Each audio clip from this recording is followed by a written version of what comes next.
Chapter 1620. Although it wasn't her first time meeting her future father-in-law, she was still very nervous. She hadn't had dinner the night before, so she had woken up early to prepare. She wanted to show off her skills to Li Xiao. When she saw Li Jinan open the door, Yi Yuyu's heart raced. She calmed herself down and looked at the door. Li Xiao hadn't come alone. He had a handsome young man with him. Li Jianxian walked in. When he saw Li Jinan, he called out happily, "Uncle." Li Jinan waved at him and said, "You've grown taller again. Are you happy in the capital?" Li Jianxian nodded his head and replied, "Yeah. Grandpa and Grandma are very good to me. My neighbor's brother always teaches me many things. You'll get used to it. Here, do you know this person?" Li Jinan turned around and pointed at Yi Yuyu. Li Jianxian immediately called out, "Auntie." If Yi Yuyu had been called out to previously, she would have mumbled her response. But, with Li Xiao in front of her, Yi Yuyu didn't dare respond. If she responded now, wouldn't it seem like she was being overly sentimental? She instinctively looked at Li Jinan. The latter raised his eyebrows and said, "The child is calling you." Yi Yuyu laughed dryly and didn't dare respond. She waved her hand and said, "Come wash your hands and let's eat." "Uncle, it's time to eat." Li Xiao nodded his head and looked at the dazzling array of dishes. His sharp gaze was unreadable as he said, "Thank you for your hard work, Xiao Yi." He had subtly changed the way he addressed her from Miss Yi to Xiao Yi. Although it was only a small change, it was enough to make Yi Yuyu happy. After serving rice to everyone, Yi Yuyu sat down quietly beside Li Jinan. There were 7 dishes and 1 soup. It was a sumptuous feast. Furthermore, every dish took a lot of effort to prepare. It looked, smelled, and tasted great. Just looking at it made one's thumb twitch. Li Xiao didn't stand on ceremony. He picked up his chopsticks and picked up a piece of pork rib. He had originally thought that since Yi Yuyu was from the north, even if the dishes she made were southern dishes, there would still be a hint of northern tastes in them. But who would have thought that after eating it, Li Xiao would feel surprised? Putting down his chopsticks, Li Xiao praised, "I didn't expect little Yi to be not only good-looking but also a good cook." "Not bad." Yi Yuyu was a little embarrassed by the compliment and replied, "You're too kind, uncle. It's just some home-cooked dishes." Li Xiao didn't say anything else. He ate slowly and glanced at Li Jianxian. When Li Jianxian was with his own family, he didn't feel alienated. He took the chopsticks and reached out his short arms to pick up the food. After taking a bite of the meat, Li Jinan asked, "Is young aunt's cooking delicious?" Li Jianxian nodded immediately. "Delicious." Yi Yuyu smiled and picked up some food for him. She said, "Eat more if you like it. Try this." "Let him take it himself," Li Jinan said. "This guy can't even use chopsticks properly. He needs more training." When Li Jianxian heard that, he was indignant and retorted, "Who said that? I used it very well, all right. Even Grandpa and Grandma praised me. Look." Waving his chopsticks around, Li Jianxian looked like he was showing off as he said, "Ursu still doesn't know how to use chopsticks." Chapter 1621. Speaking of Li Jianyue, Li Jianxian felt even more upset. "I haven't seen them for a long time, I miss you so much." Li Jinan could tell. He quickly changed the topic and talked about his childhood. "When I was young, big brother and second brother liked to take me to the backyard to play with bamboo poles. Every time Auntie Li came out to chase people away, I was left alone there. The two of them ran faster than the other." Speaking of the past, Li Xiao also felt a little emotional. He couldn't help but laugh and say, "At that time, you were crying when that woman caught you. Your mother was so angry because of you. I was usually busy in the army, so it was your grandfather who caught you one by one and gave you a good beating. How could that be?" Grandpa only slapped them, not me. He just punished me to copy books. Li Jinan felt a little aggrieved. You might as well just beat me up. Copying books is too annoying. If it wasn't for your grandfather punishing you to copy books, would you be able to write such good characters now? Their handwriting isn't bad either. Even if I don't practice, I'd still be just like them. That's far from it. Your second brother was born with good handwriting. Not to mention your eldest brother, he's only capable of wielding swords and spears. You're almost the same, but people like you can only be taught after being beaten.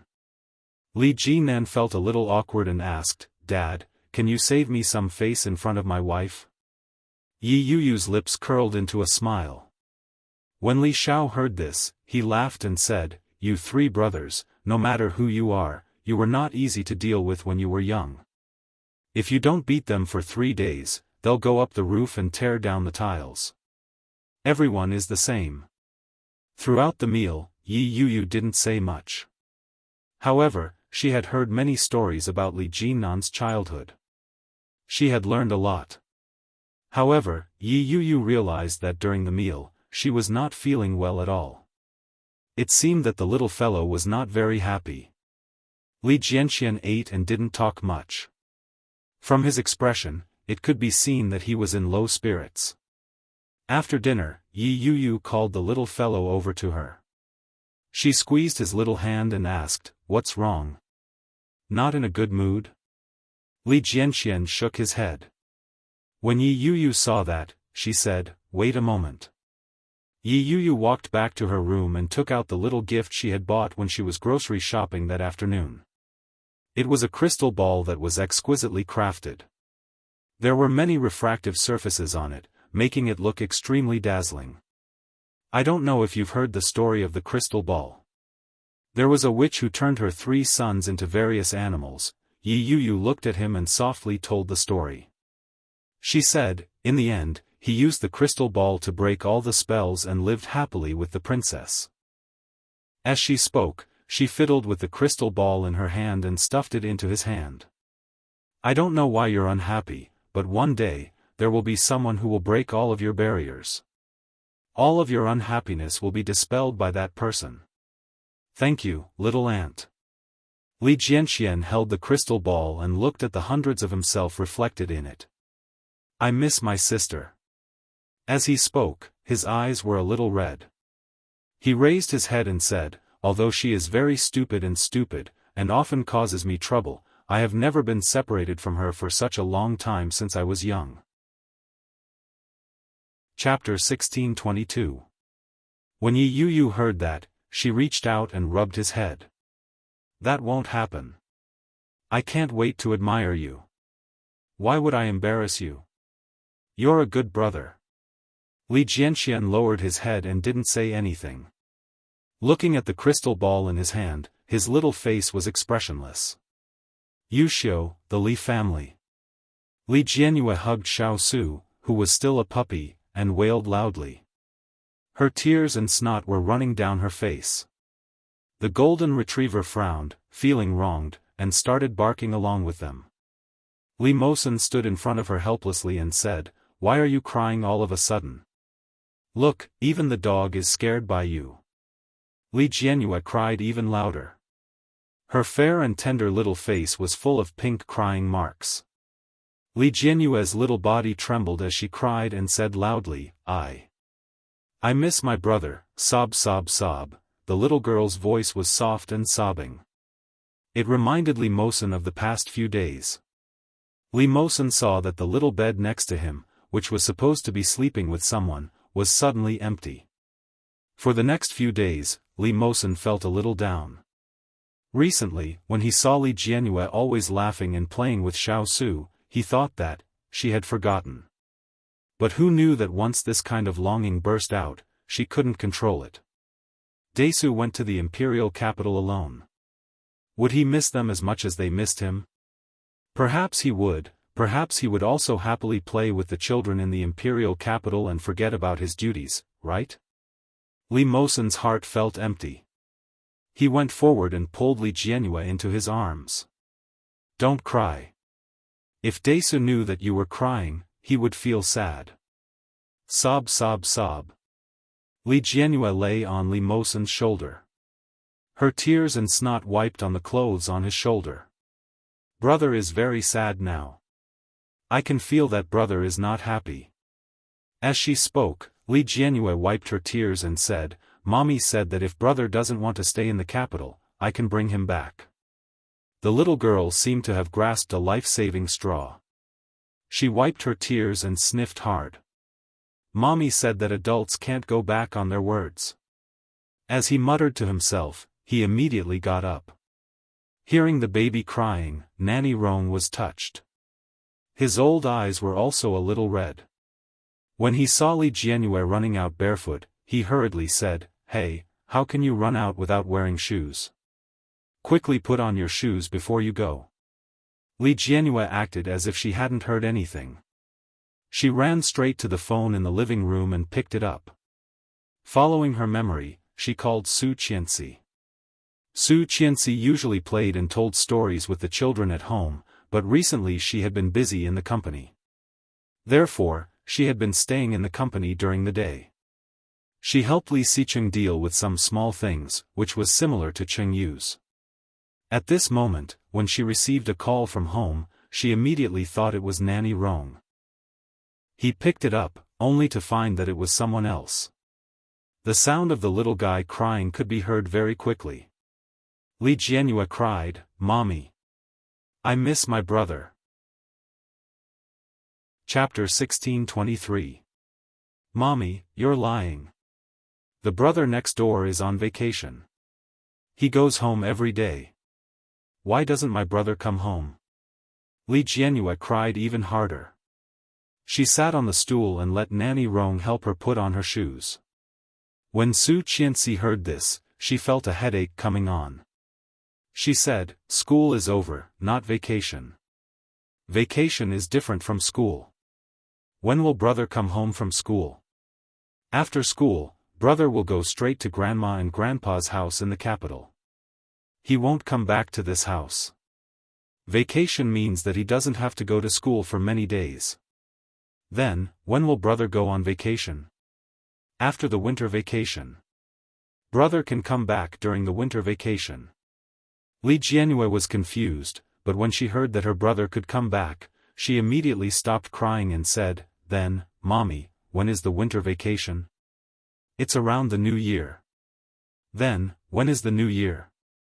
Hearing this series of questions, Su Qianxi smiled and said patiently, When Mom's birthday is over, then Daesu and Ursu's birthday is over, and when Grandpa's birthday is over, brother can come back. Ah! Li Jianhua looked defeated. She pursed her lips and wanted to cry again. She said, Brother won't come home for his birthday? Yes, he won't. Let Grandpa and Grandma celebrate it for him. Sob sob sob. Li Jianhua cried. Don't we have a vacation when we celebrate our birthdays?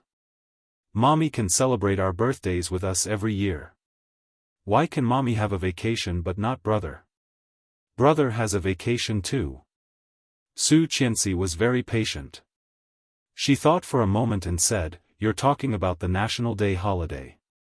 When that time comes, Mommy will take you and Brother Mosen to the capital, okay? Really? Li Jianhua was excited. Her eyes were as bright as stars. The dark water was as bright as 2 crescent moons. It was beautiful. When Li Mosen saw it, he was stunned. When he met Li Jianhua's gaze, he quickly looked away, a little embarrassed. Really, Su Qianxi said. Then it's a promise. When the holidays come, you will take us to the capital. Li Jianhua cheered and finally stopped crying. She said, Does Daddy agree too? Su Qianxi smiled. Was this little girl afraid that she would say empty words and Li Xicheng would not agree? He said helplessly, Sure. Hooray! Li Jianhua was overjoyed. She blew a kiss at the phone and said, Mommy, I love you. I love you too, she whispered. I'm busy. I'll talk when I get home later. Yes, yes, Mom. Goodbye, Mom. Goodbye, baby. Su Qianxi hung up and finally felt relieved. In the office, Li Xicheng looked over and said, I was going to go too. Then why didn't you tell me? Ursu is crying so pitifully. They have never been separated since they were young. Now suddenly going to the capital alone, she will definitely not be used to it. Don't you know how to comfort her? Li Xicheng continued with his work and said, words of comfort are not as effective as actions. Staring at her with his dark eyes, Li Xicheng said, and I'm not going to take you there. Su Qianxi was upset and asked, why? The air pressure on the plane fluctuates too much. I'm afraid of hurting the child. It's all right. Chapter 1624. I'm just going to see my son. How is that a rush? Su Qianxi was not convinced and said, and there is still more than a month until October. It should be very stable in a month. Li Xicheng glanced at her and said, we'll talk about it when the time comes. Hearing that, Su Qianxi was so angry that her cheeks puffed up. She pushed the documents away and said, do it yourself. Li Xicheng was speechless. Putting down the documents in his hand, Li Xicheng stood up and walked toward her. Su Qianxi was sitting next to the floor-to-ceiling window with her back to him. Seeing the reflection on the floor-to-ceiling window, Su Qianxi looked at it but did not respond. Li Xicheng walked over and hugged her from behind. He whispered, are you angry? Su Qianxi did not speak, closed her eyes and leaned against the sofa. Li Xicheng looked down at her and then sat down next to her. He whispered, don't be angry. It's almost time to get off work. Let's go eat. I'm not eating with you. Su Qianxi closed her eyes and said, my daughter is waiting for me at home. She's also my daughter. Get up. Let's go eat with her. Li Xicheng gently put his hand on her shoulder and said. Su Qianxi opened her eyes and looked suspiciously at his desk that was full of documents. Can you go home now? Are you done? That's just a small matter. It's not small. The design plan and the quotation from the UK are all waiting for your reply. You haven't seen it yet, have you? As she spoke, Su Qianxi stood up and walked to her desk. She flipped her palm and quickly took out a document. Then she took out another one and said, here, you haven't finished it yet. Li Xicheng walked over and put down the document in her hand. It's a small matter. Let's go. No, you finish it first. We'll go after you're done. I'll do it tomorrow. No.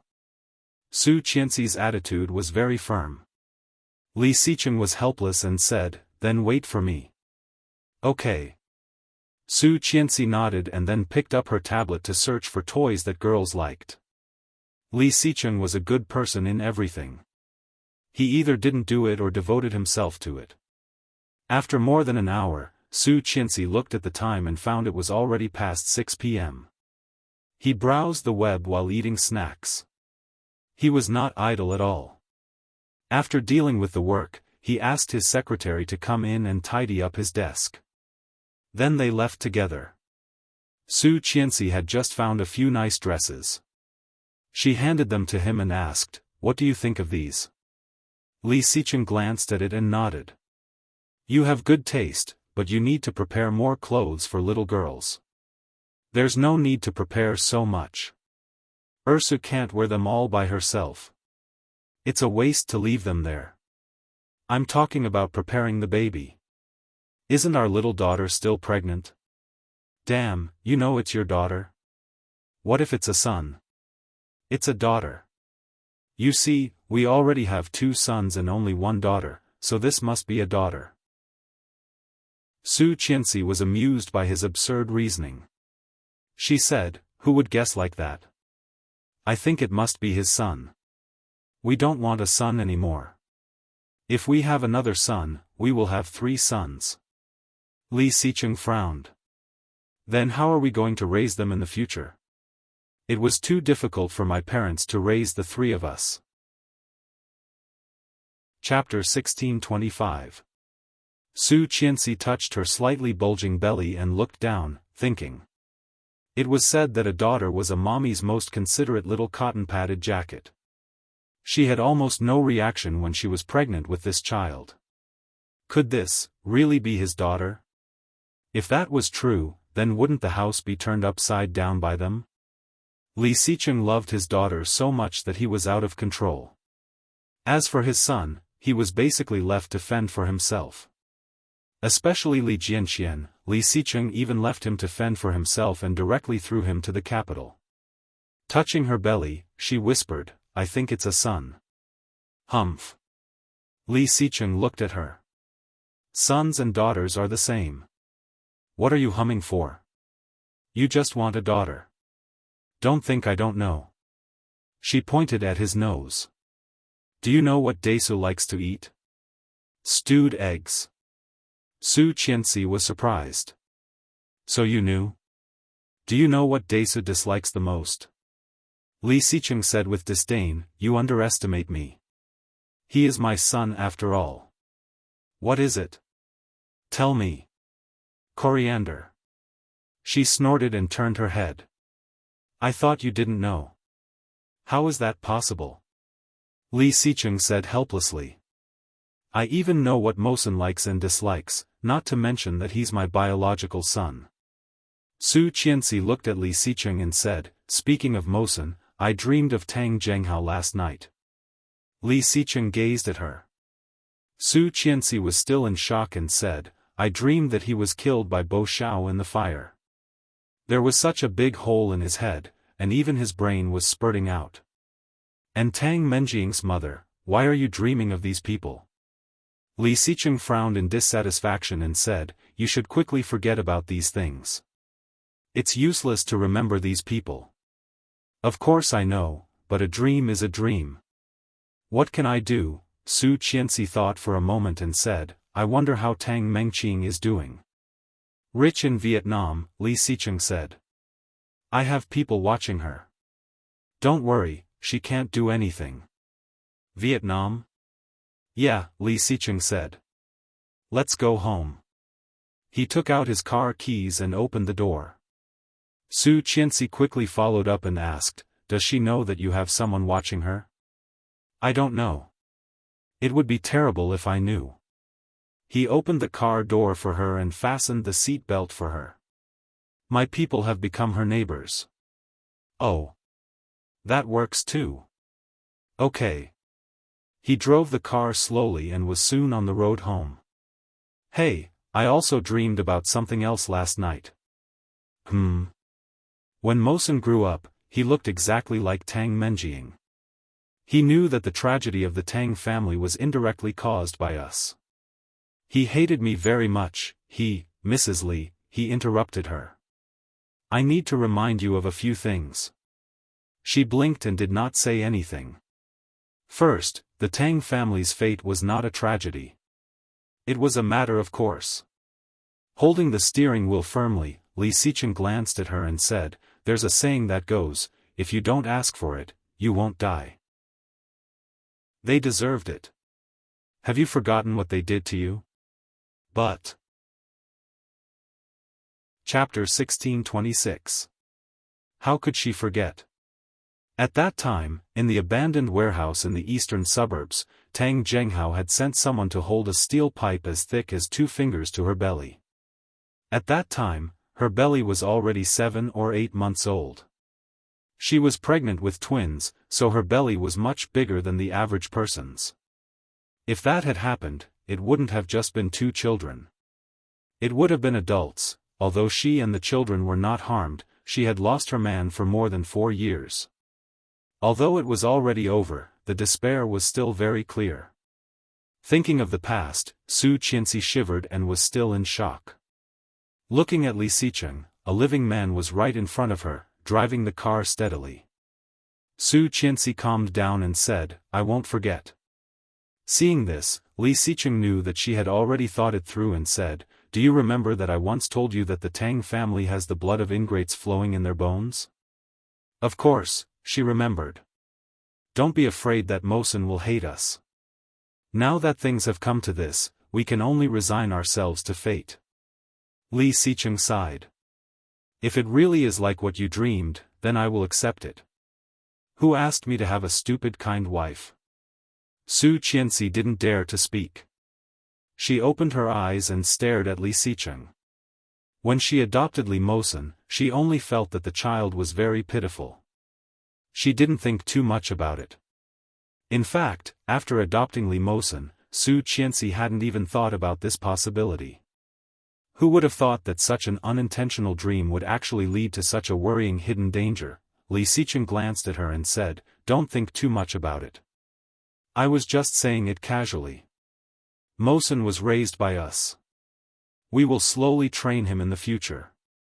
Now, he is a child of the Li family." Su Qianxi's heart slowly relaxed. She muttered to herself, no matter how strong the bloodline is, it can't overcome the influence of the environment. As she spoke, she looked forward and murmured, "He is only 5 years old now. What happens in the future will depend on his upbringing." Smart. Li Xicheng's eyes curved. "You are indeed my wife. You have always been smart. This is called being influenced by one's company." Shameless, the court opened, and Shen Luo sat in the courtroom as the defendant. Yi Yuyu and Li Jinnan, on the other hand, sat among the audience and looked ahead. Both Shen Luo and Guan Yanhong looked to be in bad shape.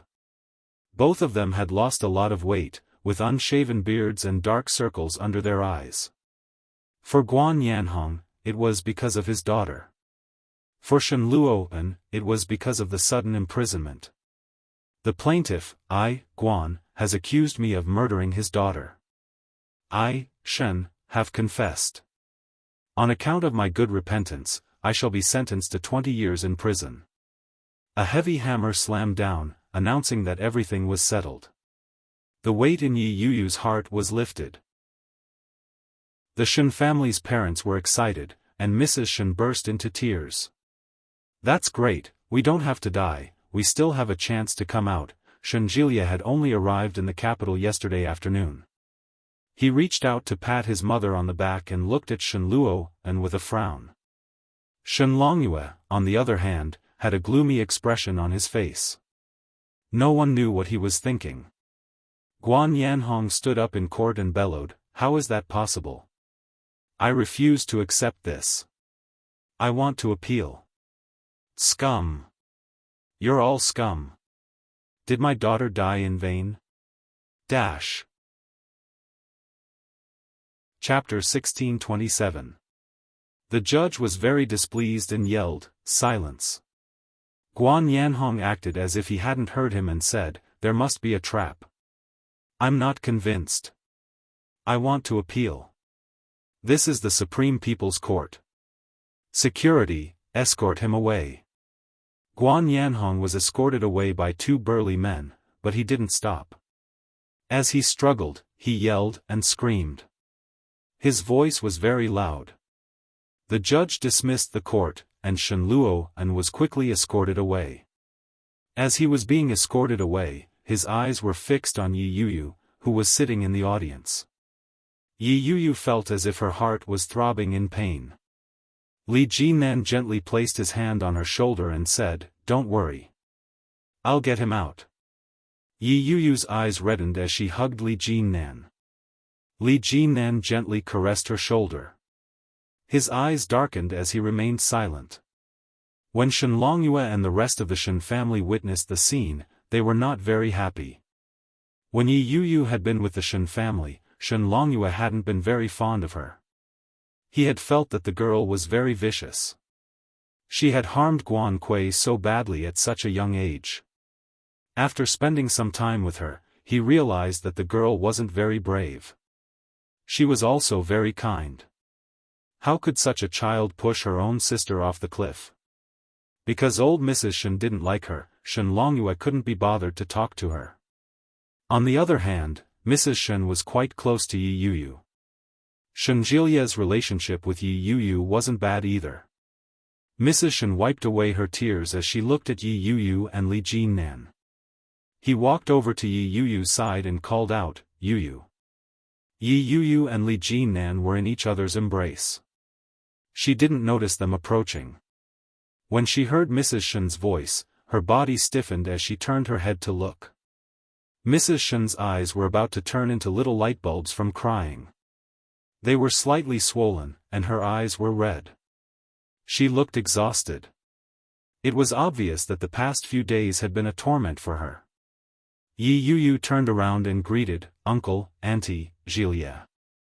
Everything had reverted to how it had been before Yi Yuyu had married Shen Luoan. Shen Longyue felt a little sad. His emotions were complicated. Mrs. Shen felt even sadder. She sobbed and said, Thank you.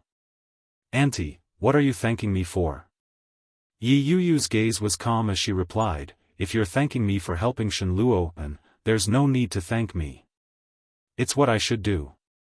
If it wasn't for him, I would be the one being wrongfully imprisoned. Yi Yuyu was telling the truth. When Mrs. Shen heard that, she sighed heavily. After all, Yi Yuyu used to be part of their family. Even though they were divorced, it was still difficult for him to forget her. That was why he had chosen to stand up for her at this critical juncture. She continued, If you're thanking me for divorcing Shen Luoan, you don't have to thank me. Looking at the complicated expression on Mrs. Shen's face, Yi Yuyu felt a sense of satisfaction. After a pause, she slowly said, If he hadn't divorced me in order to be with Guan Kui, I wouldn't be with the man I truly love right now. When Mrs. Shen heard this, her heart ached. Yuyu. Chapter 1628. If it hadn't been for old Mrs. Shen's cold treatment, Yi Yuyu probably wouldn't have been so resolute in their divorce. They wouldn't be where they were now. All of this was thanks to old Mrs. Shen. But the way she addressed her as auntie broke Mrs. Shen's heart. When he looked down and saw Yi Yuyu rubbing her abdomen, he understood what was going on. After a long time, he nodded and said, You've worked hard during that period. That period of time, tears welled up in Yi Yuyu's eyes. She forced a smile and said, It wasn't hard at all. We're leaving now. Goodbye. Goodbye. Yi Yuyu pulled Li Jinnan and turned around. Her heart ached. Li Jinnan stayed by her side the entire time without saying a word. When they walked out of the courthouse, Li Jinnan pulled her gently and asked, Are you all right? She hugged him and gently said, I'm fine. I'm just a little sad. What are you sad about? Li Jinnan's voice was soft and slightly hoarse. What are you upset about? Yi Yuyu didn't know what she was upset about. After a long while, he said softly, Things remain the same, but people have changed. It's just a little sad. Let's go back. Yes. Just as the two of them reached the parking lot, they saw Li Jinnan's black car from afar. It was covered in a layer of colorful paint. The smell of paint was very strong. Yi Yuyu was stunned and looked at Li Jinnan. Li Jinnan's brows were tightly knitted together. It was obvious that he hadn't expected such a thing to happen. As if to test the waters, Li Jinnan pressed the key, and sure enough, the car lights immediately lit up. Their car had been splashed with paint. Regardless of whether it was Yi Yuyu or Li Jinnan, this was the first time they had encountered such a situation. Just as the two of them were standing there, a person walked out from the back of the car. It was Yi Tian. Yi Tian was dressed in a beautiful, luxurious, and high-heeled dress. She exuded elegance. She walked over with a handbag in her hand. When she saw Li Jinnan, her eyes were filled with resentment. I finally meet you, my precious daughter. Judging by Yi Tian's expression, it was obvious that she was up to no good. Yi Yuyu looked at Yi Tian in this state. The gentle image of Yi Tian in the past was gradually becoming more and more distant from her name. The mother-daughter bond that she'd thought she'd had with Guan Kui had vanished into thin air after the slap she'd given her at her wedding. Did you do this? Li Jinnan's eyes were cold, and his face was expressionless. When Yi Tian heard Li Jinnan's words, she laughed dryly and replied, "So what if I did it? You rascal, you're refusing a toast only to drink a forfeit. You tricked my daughter away. It's only right that I destroy your car." Such a hooligan comment made Li Jinnan so angry that he laughed. He picked up his cell phone and dialed 110. When Yi Tian saw that he was calling for help, her expression changed. "You little rascal, what are you trying to do? Little brat, who are you calling?" Li Jinnan replied lazily and didn't bother to explain. The call was quickly connected. Li Jinnan said, "Hello, police comrade. I am now at the entrance of the First People's Court." Yi Tian's expression changed drastically as she said, "You little be ****. You've eaten a bear's heart and leopard's guts. How dare you call the police after lying to my daughter?" As she spoke, she rushed forward and reached out her hand to snatch the phone. Before she could even touch Li Jinnan's hand, Li Jinnan dodged her. Chapter 1629. All of a sudden, Yi Tian's pretense of elegance vanished into thin air. With a look of hatred on her face, she yelled, "Yi Yuyu, what are you doing? Can't you see this be **** bullying your mother? Is this how you treat your mother?" Yi Yuyu looked at her coldly when she heard that. When Yi Yuyu saw that Yi Yuyu didn't speak, she grew even more frustrated. She yelled, "Yi Yuyu." When Yi Yuyu heard her yell, she walked over to Li Jinnan's side. Li Jinnan had already made the police report. After explaining the situation in a concise manner, he stood by the side of the car. Yi Tian's clothes were disheveled, and her hair was disheveled. When she saw the state she was in, she felt that she had lost her chance. That was an unbearable feeling for anyone, much less Yi Tian. All these years, she had pursued and wanted, and she had gotten everything she wanted. In the end, everything had been ruined by Yi Yuyu. Yi Tian walked briskly in Yi Yuyu's direction. She reached out to grab Yi Yuyu's hand and said, "Come with me. Hurry." Yi Yuyu dodged to the side and coldly asked, "What are you doing?" "What am I doing?" Yi Tian laughed mirthlessly. "I'm bringing my daughter home." When Yi Yuyu heard that, it was as if she had heard a joke. She shifted to the side and asked, "Am I your daughter? If you're not my daughter, then whose daughter are you?" "I thought that only Guan Kui was your daughter," Yi Yuyu said sarcastically. She scoffed. "All these years, you've never treated me as your daughter. Why are you putting on an act now?" Yi Yuyu mocked her sarcastically. She scoffed. When Yi Tian heard that, she looked shocked. Her slightly disheveled hair complemented Yi Tian's expression, making her look even more pathetic and downtrodden. Yi Tian was heartbroken. She looked at Yi Yuyu with a hint of sadness in her eyes and said, "How could you think that way? All these years, if I hadn't treated you as my daughter, I would have chased you away a long time ago. In fact, you've already chased me away." Yi Yuyu's heart ached as the memories of the past came flooding back. When Guan Kui had gotten into trouble, Yi Tian had cried her heart out on Guan Kui's bed and called her precious daughter.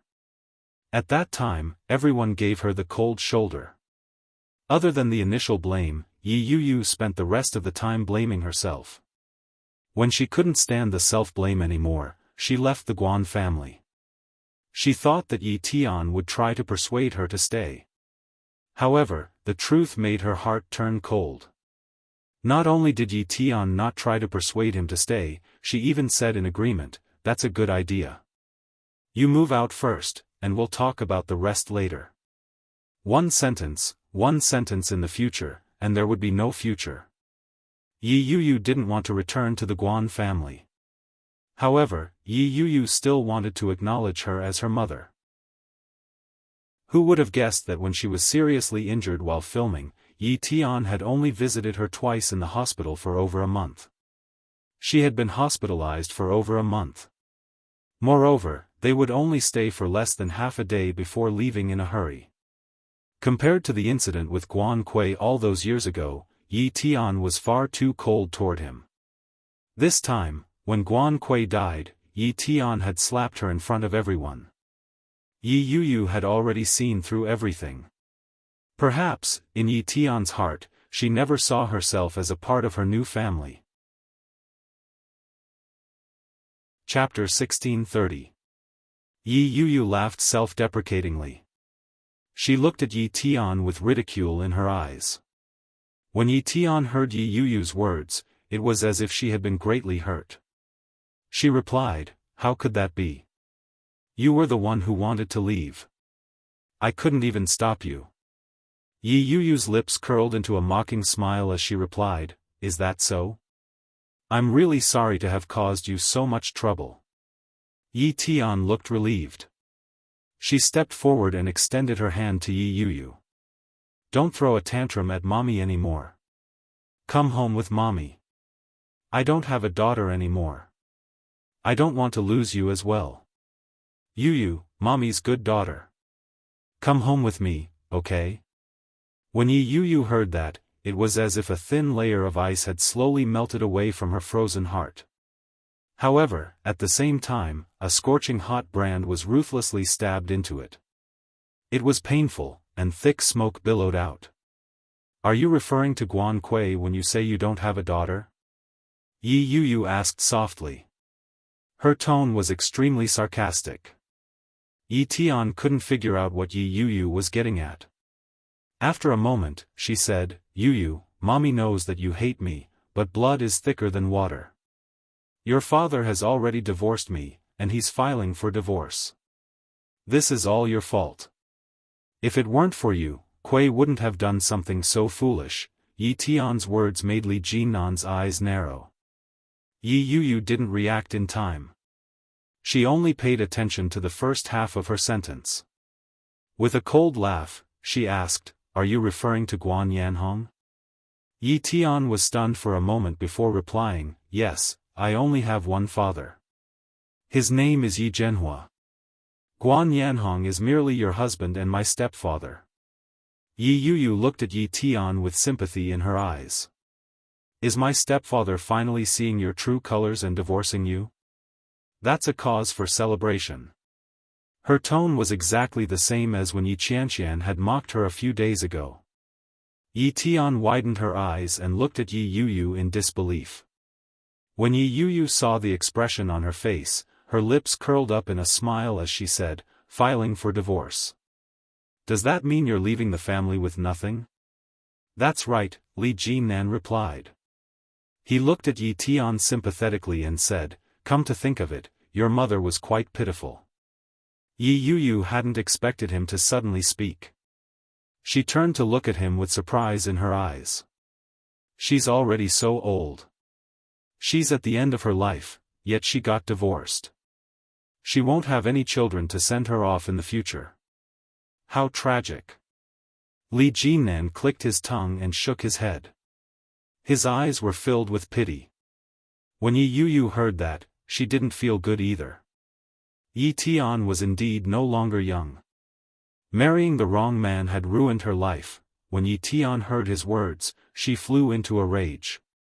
"You jerk!" Before she could finish her sentence, Li Jinnan interrupted her. Li Jinnan's dark eyes shone like the stars as he gazed at Yi Tian. Enunciating each word, he said, "I sympathize with you. Because of Guan Kui, your life has been ruined. If it weren't for Guan Kui, your daughter wouldn't have refused to acknowledge you," he said. "Yi Qianqian was destined to have nothing to do with you from the moment you divorced your ex-husband. Right now, even Yi Yuyu, who is somewhat related to you by blood and could possibly take care of you in your old age, doesn't want to acknowledge you. This is all Guan Kui's fault, isn't it?" Chapter 1631.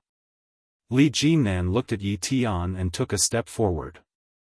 In a slow voice, he said, "If Guan Kui hadn't done what she did, why would Guan Yanhong divorce you?" Yi Tian's resentment toward Guan Kui grew by the second. Yi Yuyu couldn't figure out what Li Jinnan was up to. She couldn't help but look at him in confusion. At that moment, Li Jinnan's dark and sharp eyes were fixed on Yi Tian. He didn't even blink. It was as if he was trying to read something from Yi Tian's expression. He watched as the hatred on Yi Tian's face deepened. Guan Kui did such a thing at her own wedding and even framed your biological daughter. Now, her father wants to divorce you. Aren't you angry? Yi Qianqian asked. Li Jinnan's words were gentle and persuasive. When Yi Yuyu heard that, she could vaguely guess what Li Jinnan was trying to do. At that moment, Yi Tian had completely lost the ability to distinguish between the two. Especially when she thought about how hard she had worked for the Guan family all these years. When Guan Yanhong was tired, she would give him a massage. When Guan Kui was hospitalized, she would run all over the place to serve her. When she was married to Yi Zhenhua, she would never have had the chance to do something like that. Back then, Yi Zhenhua worked during the day and would come home to accompany her at night. When she was tired, he would massage her muscles. When she was sad, he would do his best to cheer her up. That kind of treatment was completely reversed when it came to Guan Yanhong. However, that kind of sacrifice continued for more than a decade. She had spent the best of her time with Guan Yanhong and Guan Kui. Of all the times, Guan Kui had died. Guan Yanhong wanted to divorce her. Furthermore, he had resorted to all means to force her out of the family. Yi Tian hadn't expected such a turn of events. She couldn't accept it. When she heard Li Jinnan's words, the hatred in Yi Tian's heart grew. Unfortunately, even if you hate them, they won't sympathize with you. There was no warmth in Li Jinnan's words. It was as if he was narrating an insignificant matter. Because of Guan Kui's stubbornness and Guan Yanhong's heartlessness, you'll lose your daughter for the rest of your life. No one will take care of you in your old age. When you're old, you'll have to stay in a rented house alone. Even if you die in there, no one will know. That's your fate. Li Jinnan's words were like icicles that pierced right into the heart of Yi Tian's worries. Behind the broken window was the bloody, cruel truth that Yi Tian refused to accept. How is that possible? That day will never come. Yi Tian roared angrily. What are you trying to do? Are you trying to trick me? It's not that easy.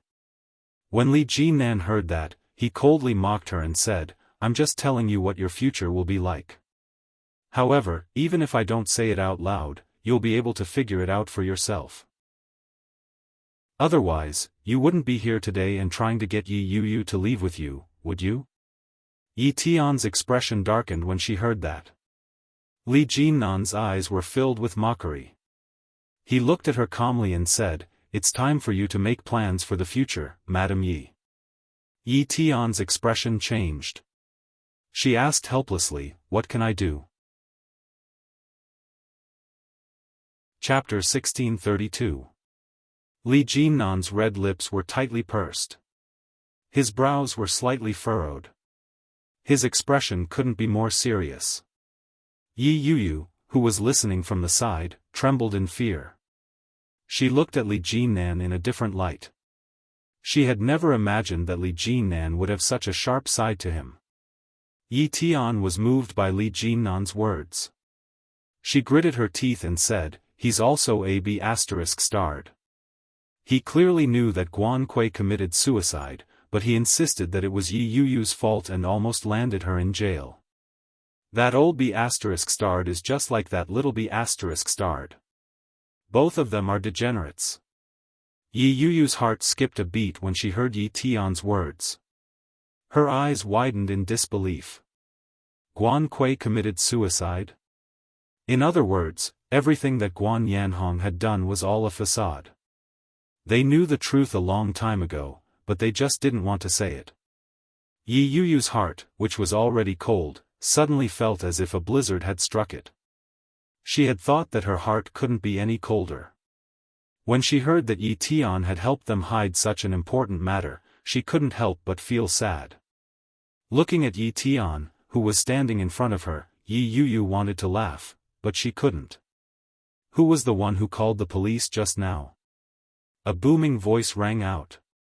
Yi Tian and Yi Yuyu were both startled. They turned their heads to look at the source of the voice.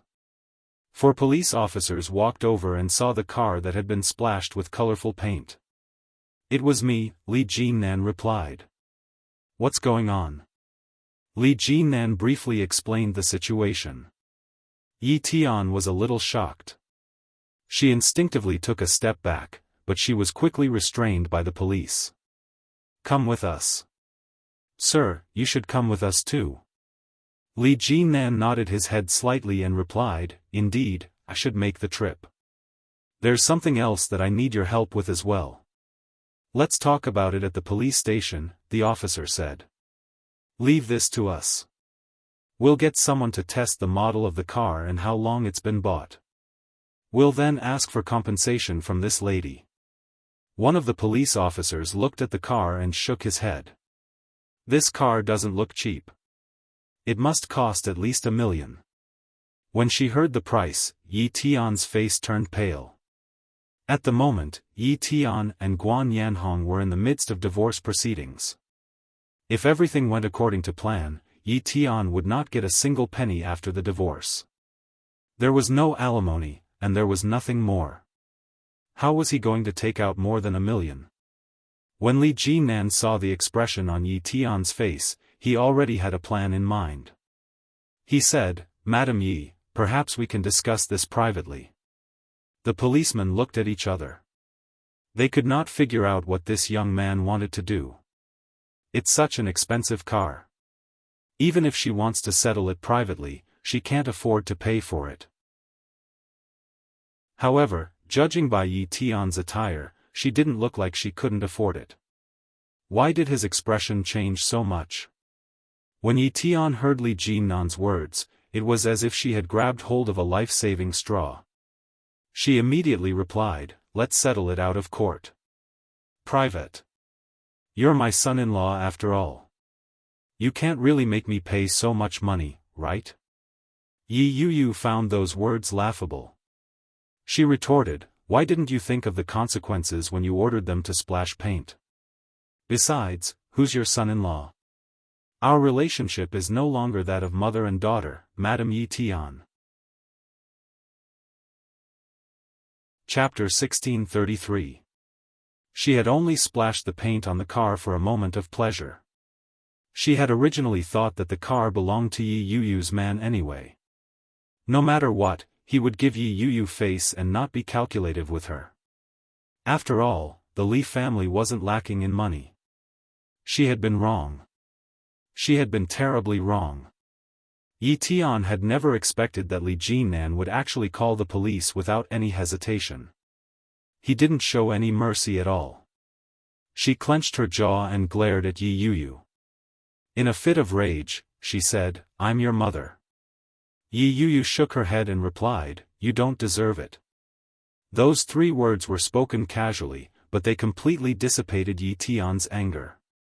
These 3 words suddenly intertwined into a force that fiercely smashed into the bottom of her heart. It hurt. Compared to the taunts Yi Qianqian had uttered a few days ago, those words made her feel even sadder. Yuyu. Yi Tian looked at Yi Yuyu with a pained expression. The series of changes that had occurred in such a short period of time had made Li Jinnan feel disgusted and pathetic. In all his 30 years of living, he had never seen such a despicable person. He couldn't be bothered to continue watching her act and said, Settle it out of court. Otherwise, we'll both go to the police station. If we can't afford it, we'll go to jail. Pick one.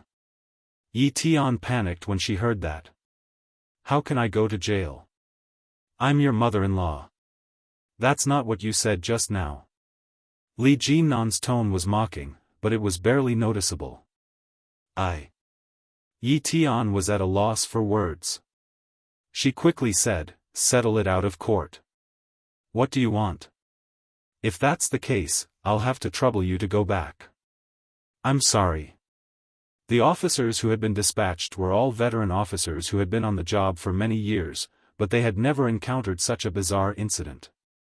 Anyone who saw a car worth millions defiled in such a manner would have to go to the police station for a visit. This was the first time that the owner of the car had suggested settling it out of court. After all, it was someone else's business, and it wasn't appropriate to comment on it. After a few words of complaint, the police officers left. Li Jinnan looked at Yi Tian, and she looked back at him. Her eyes were filled with apprehension and anticipation as she asked, "What do you mean settle it out of court? Guan Kui committed suicide?" Yi Tian paused and asked, "You want me to testify for you? But hasn't Yu already come out? You don't need to know what I want. I just want to know the truth." Yi Tian was silent for a moment before replying, "I can tell you, but I have another condition." When Li Jinnan heard that, he laughed. "Do you think you have the right to negotiate terms with me now?" Yi Tian's expression changed, but she still braced herself and said, "Of course I do. No matter what you think of me, I'm still Yu's biological mother. Since that's the case, if you want to marry my daughter, it's not too much to give me a betrothal gift, right?" Yu was also angry and roared, "How can you be so shameless?" Yi Tian didn't seem to notice that she had been scolded. She ignored Yu and continued to stare at Li Jinnan. When Li Jinnan heard that, he smiled and replied, "Of course. However, we have to take care of things one at a time. Why don't we find a place to sit down and talk things over? No, if you want to marry my daughter, you must have 1,000,000, not one less. Otherwise, there's nothing to talk about today." When Yi Tian said this, she sounded as though she was in the right. Chapter 1634. She roared, "Have you ever treated me as your daughter all these years? Now that you're asking for money, you're calling me your daughter? Yi Tian, you're shameless." Yu was so angry that she was practically spouting smoke. Yi Tian couldn't care less if others were calling her shameless or not. Now, she wanted money. Money. When Yu saw that Yi Tian wasn't speaking, she reached out and tugged on Li Jinnan's hand. "Don't agree to her request. The repair fees for this car alone will cost her a lot. If she doesn't pay up, let her go to jail. At the very least, food would be provided in jail. No matter what, Yi Tian wouldn't starve to death in jail. When she's released, she might turn over a new leaf. Everything else aside, she'll change her temper. When that time comes, I'll take care of her." Yu had already made up her mind. She looked at Li Jinnan with a frown. Unexpectedly, Li Jinnan didn't even look at her.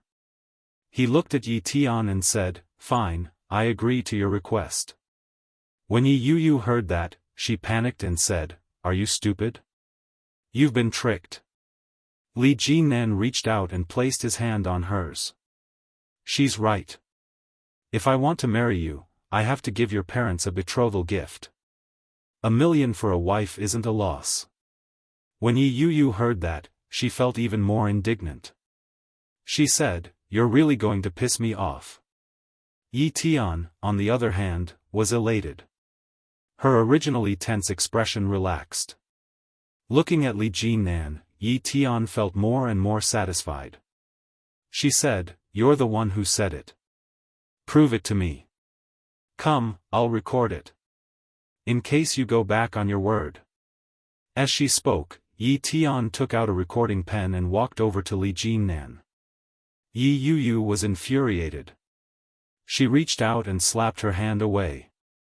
Yi Tian quickly reached her hand back and urged, "Hurry up, son-in-law. After you're done recording, I'll give you something that you've always wanted."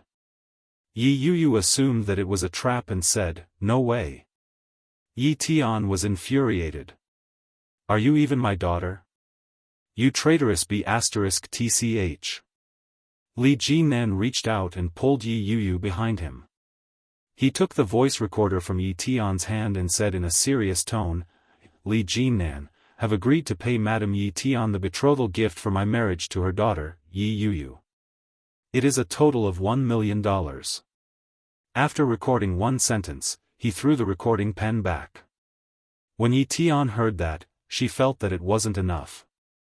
She said, "That won't do. Say it again. Swear that the liar will die a horrible death and be struck by lightning." Yi Yu gritted her teeth in anger. "Don't go overboard. Swear on it." Yi Tian handed it to him aggressively. Li Jinnan's eyes lit up and he did as he was told. Yi Tian played the recording and listened to it a few times.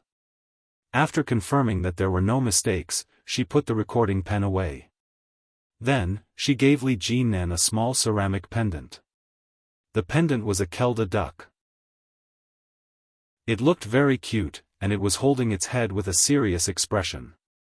Yi Tian gently clasped the bottom of the ceramic pendant, and a clear voice immediately played out. "Dad, I just received some unfortunate news." It was Guan Kui's voice. It was obvious that Guan Kui was speaking to Guan Yanhong. All these years, the one Shen Luo and loves the most is still Yi Yu. That's why he ran away from the wedding. Chapter 1635. I've wanted to marry him for so many years, but it wasn't just to call him my brother. What should I do, father? I realize that I'm so selfish. I actually want Shen Luo and to die. I want to kill him and then commit suicide. Do you know that this idea has been in my mind for a long time, father? Guan Kui's voice began to sound like she was about to cry. She sounded very upset. Yi Yu's expression was complicated.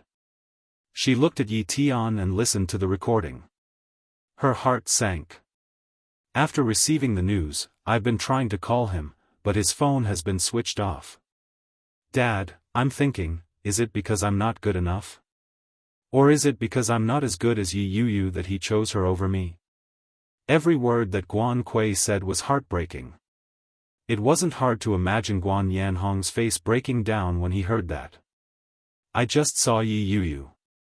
She was with a man. The man looked so outstanding. He wasn't any worse than Shen Luo. But why can't I ever meet a man like him? I can't accept this.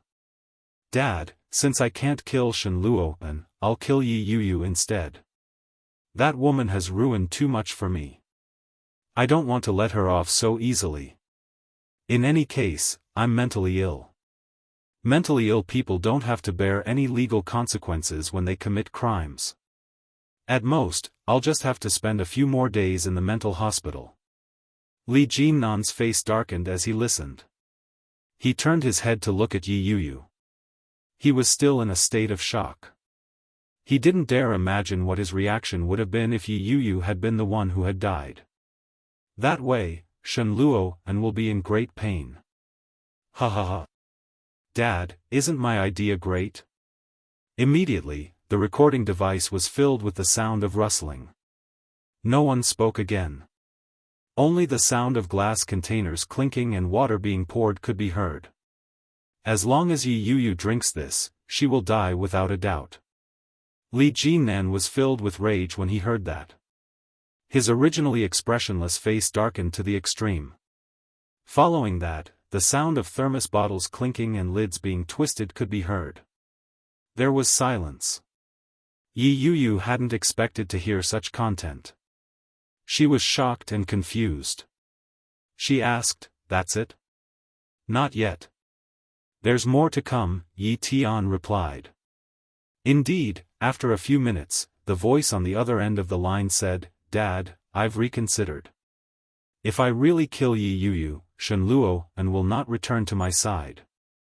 As Guan Kui spoke, there seemed to be a bitter smile on her face.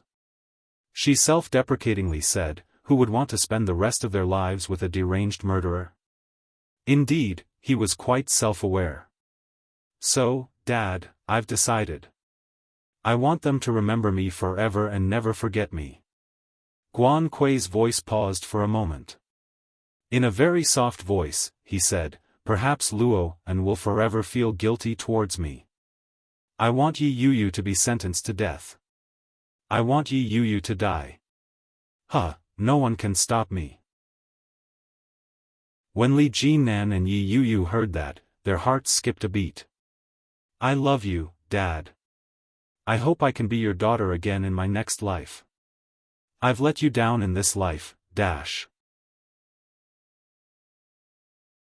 Chapter 1636. At that point in the recording, the situation had become very clear. Li Jinnan's expression was extremely dark. On the other hand, Yi Yu's expression was one of confusion. It was as if she had expected it, but at the same time, it was beyond her expectations. She instinctively looked up at Li Jinnan. Even she didn't know how she was feeling at that moment.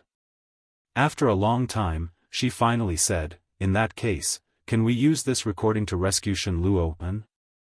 Yi Yu's words caused Yi Tian's expression to tense up. She instinctively squeezed the ceramic pendant, but she immediately let go. She looked at the pendant in her hand with a look of hesitation on her face.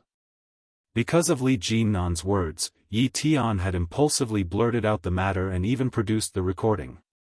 Now that time had passed, Yi Tian had completely calmed down. She knew very well what the consequences would be if she really handed over this recording file. Once the item landed in the hands of Yi Yu and Li Jinnan, she would have gotten her money. However, it would be impossible for her and Guan Yanhong to be together again. Yi Tian was a little hesitant. She stared at the ceramic pendant and tightened her grip on it. All of a sudden, a big hand reached over and snatched the recording file away. Yi Tian was caught off guard. She gripped it tightly and exclaimed, "What are you doing?" Li Jinnan's eyes were cold. Without a care in the world, he snatched the object from her and said, "Madam Yi, we've already come to an agreement." As he spoke, he played the recording again. Yi Tian wanted to snatch it back, but Li Jinnan quickly raised his hand high. Yi Tian was even shorter than Yi Yu.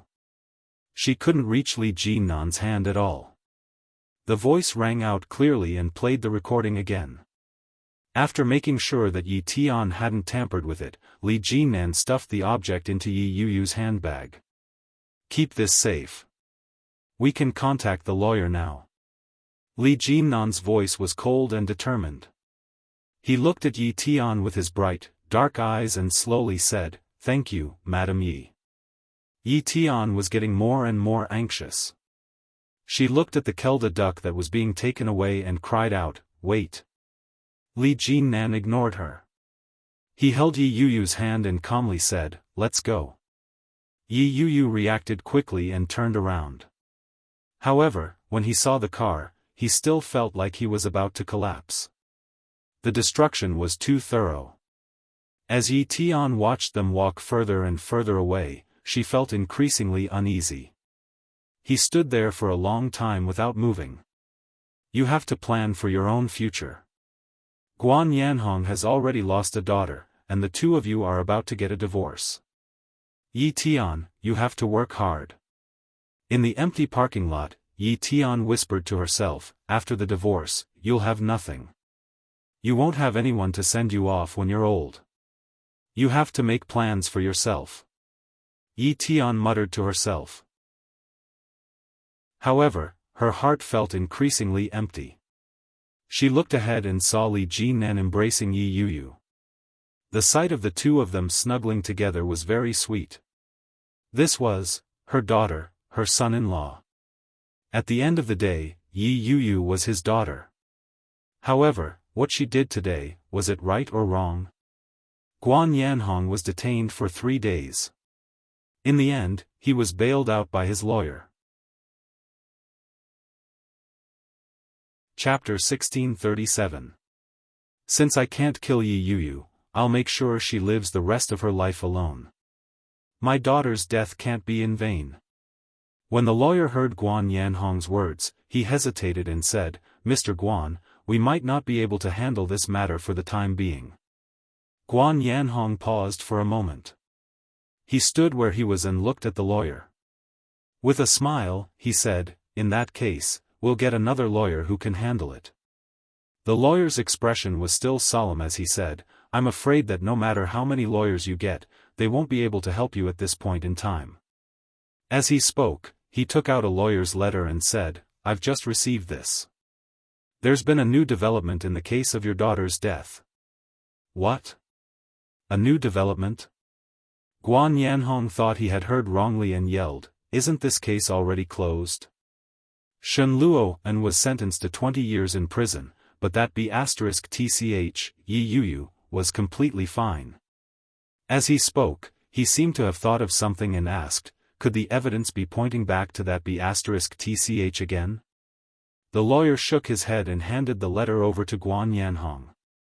An ominous feeling rose in Guan Yanhong's heart. When he saw it, his heart skipped a beat. Yi Yuyu and Mr. Li Jinan, who were involved in this case, have once again presented evidence to prove that your daughter committed suicide on her own and that it had nothing to do with anyone else. Guan Yanhong found it ridiculous and flew into a rage. He tore the paper in his hand into shreds and yelled, "To hell with the evidence. She's already dead. The living were the ones who were locked up for 20 years. Now, you're asking for those 20 years to be waived? Dream on." Guan Yanhong couldn't suppress the anger in his heart. At that moment, Guan Yanhong was dressed in a suit and leather shoes. On his wrist was a Vacheron Constantin business watch. His hands were on his hips, and he was seething with anger. The lawyer lowered his head in silence. He retrieved the documents and said, "You might have to make a few more trips." This time, Yi Yuyu and Mr. Li Jinan are very firm in their stance. Furthermore, they've already spoken to the Shen family. They're requesting for a new investigation and a new trial. Is there any way I can avoid appearing in court? I'm afraid that's not possible. You're the client, and it's said. The lawyer deliberated over his words before he said slowly, "It said that this evidence was found in your room." Guan Yanhong was shocked. He turned to look at the lawyer in disbelief and asked, "What did you say?" The lawyer had already anticipated Guan Yanhong's reaction. "Your wife is a direct participant in this matter," he said. Guan Yanhong felt a sharp pain in his chest when he heard that. The pain was so intense that Guan Yanhong didn't have time to react. His entire body slumped backward. The lawyer was shocked and quickly went forward to support him.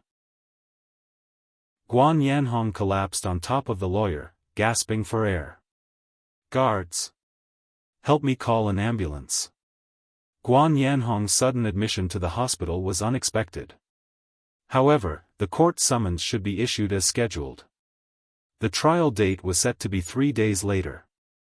During these 3 days, Shen Luo had been transferred from the prison and relocked in the detention center. Although they were both locked up, the meaning behind it was very different. Chapter 1638. At least the heavens had eyes and didn't let him be wronged in vain. Even though it was dark ahead, he could still see the light after enduring the darkness. He just didn't know how that person was doing now. Shen Luo looked at the dark surroundings and suddenly felt a little sad. But at the same time, he also felt relieved. Fortunately, Shen Manting had left. Otherwise, she would feel even more disgusted if she saw Shen Luo like this. In a small village in Jiangnan, the weather was clear. Under the blue sky, the thick white clouds blocked the blazing sun. The wind swept over, and it was very pleasant. Shen Manting walked on the road, her stomach slightly bulging. She was carrying the simple ingredients she had just bought and was heading home. However, just as he walked to the entrance, he saw several brand new and luxurious black cars parked around the entrance. In the middle of the car, there were several men in black standing there. These people were all very tall, and it could be seen that these people were undoubtedly bodyguards. Shen Manting felt a little strange, but she didn't know anyone in this small village, and no one would think that she was hiding in a place like this. So, these big spenders were definitely not looking for her. Shen Manting carried the groceries and slowly walked home with her head down, trying to minimize her presence. But the place they were blocking was very awkward. It happened to be the door of the small house she was renting. She felt for the key and walked forward, but before she could put it in, she heard the sound of the door opening behind her. Shen Manting felt the stares from all around her and felt a little scared. She immediately opened the door faster. Suddenly, an old lady's voice came from behind her. "Manting, so you're really here." The old lady's voice was very familiar. It was so familiar that Shen Manting would never forget it in this lifetime. Shen Manting paused slightly and froze on the spot. Old Mrs. Shen stepped forward and said, "Child." The old lady's petite and hunched body was right beside her. Shen Manting couldn't ignore her. She turned her head and smiled awkwardly. "Grandma," she called out. When old Mrs. Shen heard this, she immediately rebuked her and said loudly, "You still remember that I'm your grandma. You. Why did you suddenly leave? There was no news at all." Shen Manting was very embarrassed. She looked at the bodyguards around her. Just now, because he felt that he had to keep a low profile, he didn't dare to look at them. Now that he looked at them, he realized that he knew most of them. This was awkward. For a moment, Shen Manting felt like a fool. If he had known earlier, he would have just turned around and left. Even though his stomach had long been starving, Shen Manting rubbed her belly and forced a smile on her face. "Grandma, how did you know I was here?" "I don't know." When old Mrs. Shen saw her hand, she immediately noticed her slightly swollen belly. She said, "I only roughly calculated that you would be in this village. It was Luo An's men who helped me find out." Forget it, Shen Manting had always thought that old Mrs. Shen was quite mysterious. When she saw her just now, she wasn't too surprised. As if this was how it should be. For a moment, Shen Manting was speechless. Chapter 1639. Shen Manting finally reacted and immediately said, "I'm sorry, Grandma. I forgot. Come in, come in." Shen Manting opened the door and ushered old Mrs. Shen in. She said, "Our house is small. I lived alone, so I found a place to stay." Shen Manting turned around and found that other than the stool in front of the desk, the only other place to sit was on the bed. "Please sit here," Shen Manting said as she pulled the stool out. Old Mrs. Shen looked at Shen Manting's residence and furrowed her brows. It was a small single room, less than 10 square meters in size, with a bed that was about 1 meter in length. Opposite the bed was a small table, followed by a plastic stool. The walls were made of cement and were a little rough. There wasn't even a single tile on it. There was a small kitchen and toilet. Fortunately, the windows were large, and it looked like it was well lit. However, the strong and bright light made the shabbiness of the house, which was incompatible with them, even more obvious. It was clear at a glance. Old Mrs. Shen had never seen such a small house. Could such a house really be livable? However, old Mrs. Shen didn't say this out loud. Following his words, he sat on the only small stool. Shen Manting looked at it and said, "It might be a little hard. Do you want me to get you a pillow?" "There's no need, Manting." Old Mrs. Shen smiled kindly and turned to look at the bodyguard who followed her in. She said, "I'm talking to my granddaughter-in-law. Get out." The sudden address made Shen Manting's heart skip a beat. Granddaughter-in-law? What did she mean? The bodyguard nodded and quickly left, closing the door behind him. Shen Manting's stomach growled again. It was especially obvious in the quiet small room. Old Mrs. Shen chuckled when she heard it and said, "You must be hungry. Come, Grandma will make you something to eat." "What did you buy?" Shen Manting hurriedly waved her hand and said, "No, no, no, it's okay. Please sit here. I'm really hungry. Why don't you sit here and I'll make something for you to eat? Is that okay?" Old Mrs. Shen nodded. "Okay. Thank you. I was going to make it anyway." "Then can I visit?" Old Mrs. Shen asked. Shen Manting was a little embarrassed when she heard that. She lowered her head and said, "There's nothing to see. You'd better sit here for a while. I'll be done soon." After that, he turned around and left. Shen Manting boiled it in water and began to process the fresh ingredients she had just bought. Old Mrs. Shen looked at her slender figure from behind. Her emotions were complicated. His heart ached, but he was also a little unhappy. "Do you know who Luo An is marrying?" Old Mrs. Shen suddenly asked. Shen Manting paused in the act of washing the vegetables. She quickly smiled and said, "Guan Kui, right? I knew about it a long time ago. Do you know what Luo An has been up to recently?" Shen Manting lowered her head and washed the vegetables. Her smile faded. Turning his head, he forced a smile and said, "After the wedding, of course, they took their beloved bride on a honeymoon. Did they go to the Maldives or Hawaii? Or did he go to some other good place?" As she spoke, Shen Manting suddenly felt a little embarrassed. Her eyes were slightly hot.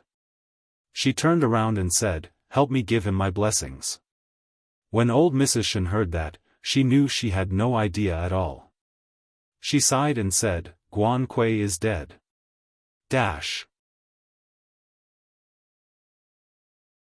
Chapter 1640. Shen Manting immediately straightened her back and turned her head to look. Guan Kui was dead? How could a girl like that, even if she had some mental problems over the years, just disappear like that under Shen Luo An's care? Seeing old Mrs. Shen's slightly sad expression, Shen Manting was surprised and laughed in disbelief. "Grandma, are you joking?" "Manting, you should know that I'm not the kind of person who jokes." Old Mrs. Shen looked at Shen Manting and said, "That girl died on the day of her wedding with Shen Luo An. She was poisoned to death." "By who?" Shen Manting vaguely felt that the illness was not as simple as it seemed. She asked, "Why would she suddenly disappear?" "I don't know. The current verdict is that Shen Luo An committed the crime." Old Mrs. Shen sighed softly and said, "But I know that Shen Luo An is not that kind of person." Shen Manting laughed softly when she heard that. She seemed to be muttering to herself, "Who knows what kind of person he is in secret." "Manting," old Mrs. Shen's tone was somewhat meaningful as she said, "I know that Shen Luo An has let you down, but he is now in prison and sentenced to 20 years. Shen Manting was washing the vegetables. When she heard that, her heart suddenly felt as if it had been stabbed. It caught her off guard, and it made her feel refreshed. 20 years? Shen Manting softly repeated those 3 words. She didn't know what to feel. She should have been happy, but at that moment, Shen Manting felt an indescribable mix of emotions. So, Shen Luo An would also have such a day. Yes, 20 years. Old Mrs. Shen stood up and said, "In 20 years, your child will have grown up. Even if something happens to Shen Luo An in these 20 years, he won't be without an heir." Shen Manting was even more stunned. She stood rooted to the ground in disbelief. How did she know? Old Mrs. Shen walked forward and saw her hands in the water. She said, "When he comes out, if the child can call him daddy, I think Shen Luo An will be happy." Shen Manting was a little embarrassed at being cut off. She laughed awkwardly and said, "What are you talking about? What child?" Old Mrs. Shen had expected her to deny it, so she ignored her and said, "The child needs a better environment to grow up in. Come home with me, Manting." "Grandma, I don't know where you heard that, but we don't have a child. It was a mistake between me and Shen Luo An." Shen Manting scooped up the washed vegetables and said, "Such a ridiculous thing can't continue. It's better this way. Now that Shen Luo An is in prison, I can go back to my own life, Grandma. Manting, thank you for taking care of me all this while." Shen Manting interrupted the old man and said, "Can you just pretend that you've never met me? Just pretend that we didn't know each other. You didn't bring me back to the Shen family, so I didn't know Shen Luo An." "Manting, Grandma, I can't go back. Shen Luo An doesn't treat me as a human being at all." Shen Manting's voice was choked with sobs. Chapter 1641. That's because he forced me. Shen Manting growled. Everyone thinks he's a gentleman. He's filial, smart, and capable. He doesn't seem to have any problems at all. Shen Manting turned around and looked at old Mrs. Shen. She shouted, "But do you know who he is secretly?" Before old Mrs. Shen could finish, Shen Manting interrupted her. "You don't know. You don't know anything. He's a beast, a devil. He doesn't even treat me as a human being. There must be some misunderstanding, huh?" "Misunderstanding?" Shen Manting laughed. "There's no misunderstanding, Grandma. You should go back." "I won't go with you. I'm begging you, okay?" Old Mrs. Shen stepped forward and grabbed Shen Manting's hand. She said, "Go back. At least don't let the child become an illegitimate child. The child is innocent. You've misunderstood. I don't have a child." Shen Manting waved her hand away. "I don't know who you heard it from, but it's impossible for me to give birth to Shen Luo An's child. That bastard is dirty." Old Mrs. Shen didn't expect Shen Manting to be so ruthless. His expression changed, and he whispered, "Are you really not going to give face to Grandma? My legs are not good, and my body is getting worse day by day. I've been taking medicine all this time. You know, Old Mrs. Shen's face suddenly turned purple. She clutched her chest and slowly squatted down. Shen Manting was shocked. She quickly held her and said, "Grandma." Old Mrs. Shen's expression was already very ugly. At that moment, she held Shen Manting's hands tightly and gasped violently. Shen Manting's expression also changed dramatically. She shouted, "Help! Help!" The bodyguard who was guarding outside rushed in. After seeing old Mrs. Shen's appearance, he immediately became vigilant. He came forward and picked up the thin little old lady. He said, "Let me." However, old Mrs. Shen held Shen Manting's hands tightly. She said in a broken voice, "You. Manting." Manting, when the bodyguard saw this, he frowned and said, "Miss, please come with us. The old lady's condition is not very optimistic, but we can't leave with you like this." Shen Manting panicked when she heard that. She reached out and tried to pull her hand away, but the little old lady's grip was very strong. Manting, it was as if old Mrs. Shen had made up her mind to drag her away. She did not loosen her grip at all. "Miss, please come with us." As he spoke, he didn't care whether Shen Manting agreed or not. He shouted, "Someone, come in and help." The old lady was sent to the hospital. After the emergency treatment, she was found to be fine. Shen Manting immediately realized that she had been deceived by the old lady. At the same time, he was furious and wanted to leave, but he was already surrounded by such a group of bodyguards, and it was difficult for him to resist. "Report, the old lady asked us to go back." "All right, let's go back." When Shen Manting heard that, she immediately stood up and said, "Since you're going back, there's nothing else for me to do. I'll take my leave first." However, the bodyguards quickly surrounded her and said, "Miss, I'm sorry. The old lady didn't order you to leave. Please come with us." Chapter 1642. The bodyguards looked at each other and seemed to have made a final decision. The leader said, "I'm sorry, Mississippi. Please come with us." "No." Shen Manting looked at them and suddenly screamed, "Help! Kidnap!" There were many doctors and nurses coming and going. After hearing the noise, they quickly looked over. The bodyguards were all shocked. They turned around and immediately covered Shen Manting's mouth. Shen Manting struggled violently, but she felt a pain in her lower abdomen. She frowned and her face suddenly turned pale. Shen Manting gradually stopped struggling, but her breathing became more rapid. The bodyguards suddenly felt that something was wrong and immediately let go. Shen Manting collapsed and hugged her stomach in pain. One of the doctors ran over and asked, "What's going on?" But soon he saw Shen Manting squatting on the ground with a painful look on her face. He said sternly, "Get out of the way. Let me take a look." The bodyguards didn't want to hurt Shen Manting, so they quickly moved aside. Shen Manting's stomach was really painful. Her face was pale, and her forehead was covered with sweat.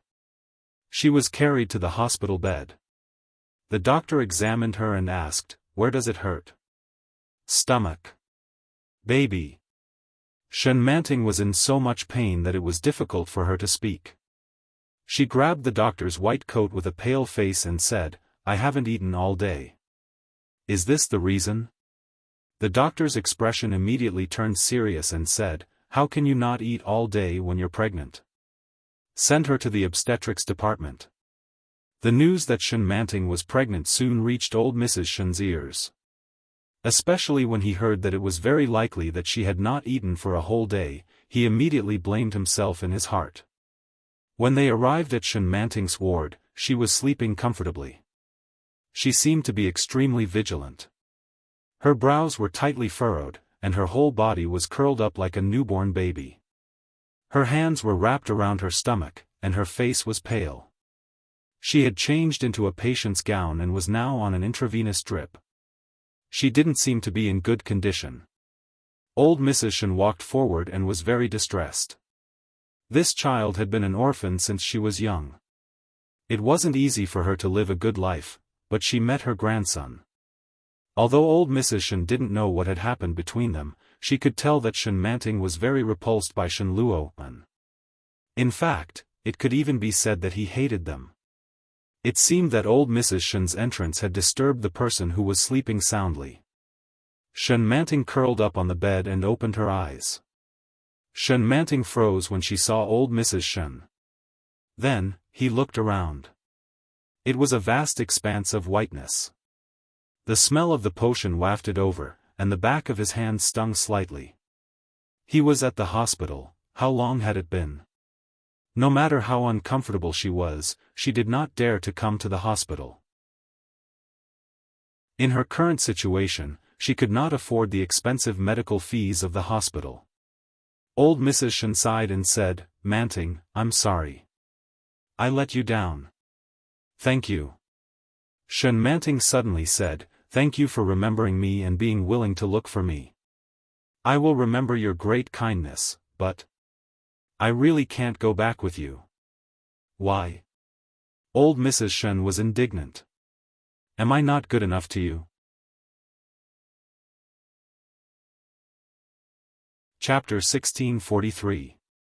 Shen Manting's pale smile was tinged with desolation. She said, "You can call me greedy, but I can't go back with you." It wasn't her home to begin with. She had to pay a price for everything she had. If that was the case, then the price would be too heavy. She didn't want it anymore. Everything she had dreamed of had vanished when Shen Luoan imprisoned her and treated her as a sex slave. She used to think that she was a princess. But later she found out that she was just a clown for others to entertain. Manting. Old Mrs. Shen was heartbroken. Shen Luoan is in jail now. Hasn't your hatred for him subsided? Why are you venting your anger on me? Grandma, I didn't. Shen Manting's smile faded slightly. Have you forgotten? My name wasn't Shen Manting. Old Mrs. Shen was shocked. Did she want to sever ties with their family? What do you mean? This name is your granddaughter's name. This surname is also your granddaughter's surname. I just adopted it for a few years, Grandma. Shen Manting smiled faintly. My original name was Zhang Meifang. I remember it, Grandma. Shen Manting. Thank you for your name, but you should call me Meifang from now on. The Shen Manting in your household register will be considered dead. There will be no Shen Manting in the future. No. Old Mrs. Shen was very determined. Impossible. You can forget about it. I know what you want. Shen Manting smiled weakly. Don't you want this child? I can give birth to it and give it to you. But after I give it to you, we'll part ways. The Shen family. The Shen family. To anyone in the imperial capital, these two words probably signified a new power and nobility. But to her, it was a nightmare that had haunted her for a long time. It was time to wake up from such a nightmare. Old Mrs. Shen's face turned green and purple. She said, I don't just want a great-grandson. I want a granddaughter-in-law. Shen Luoan is already in prison. Are you asking me to go back and be a widow? Shen Manting laughed. I thought Shen Luoan was the only selfish one in the Shen family. Turns out it's hereditary. Old Mrs. Shen was furious. She couldn't take it anymore and yelled, Shen Manting. Zhang Meifang, Grandma. Old Mrs. Shen was truly enraged this time. She had never seen Shen Manting so stubborn before. He was so stubborn that even she didn't know how to persuade him. He had no choice but to use his trump card. This child of yours, be it a boy or a girl, is my great-grandson. I have 2 villas in the capital. They are very big, and the market price is at least 50 million. 2 villas would be 100 million, and the price will continue to rise. You know the houses in the capital, so I'll leave these 2 villas to you, okay? Shen Manting sneered. In the beginning, he was still trying to move his emotions and reason with her. Was he trying to tempt her with such a large sum of money? You can give it to Shen Luoan's child. Of course. When old Mrs. Shen heard that Shen Manting had finally relented, she was overjoyed and said, the child is yours. Shen Manting laughed. If I give birth to it, I can give it to you. I can't afford to raise it anyway. But how do you know that it's Shen Luoan's child?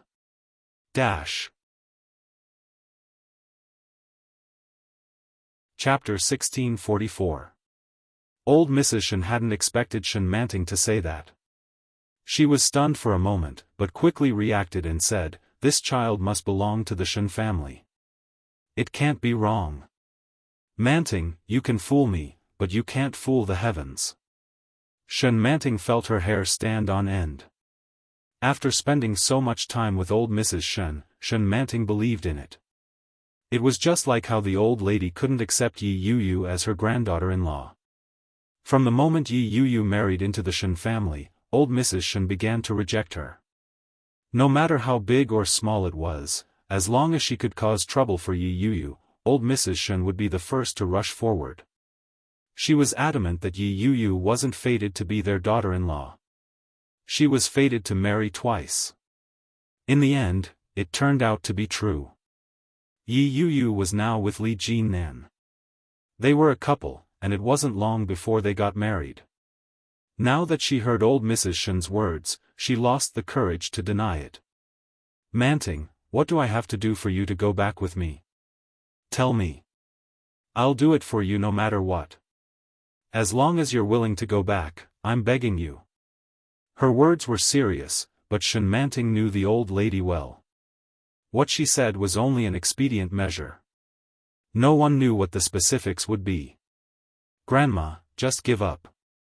I'm grateful for your high regard.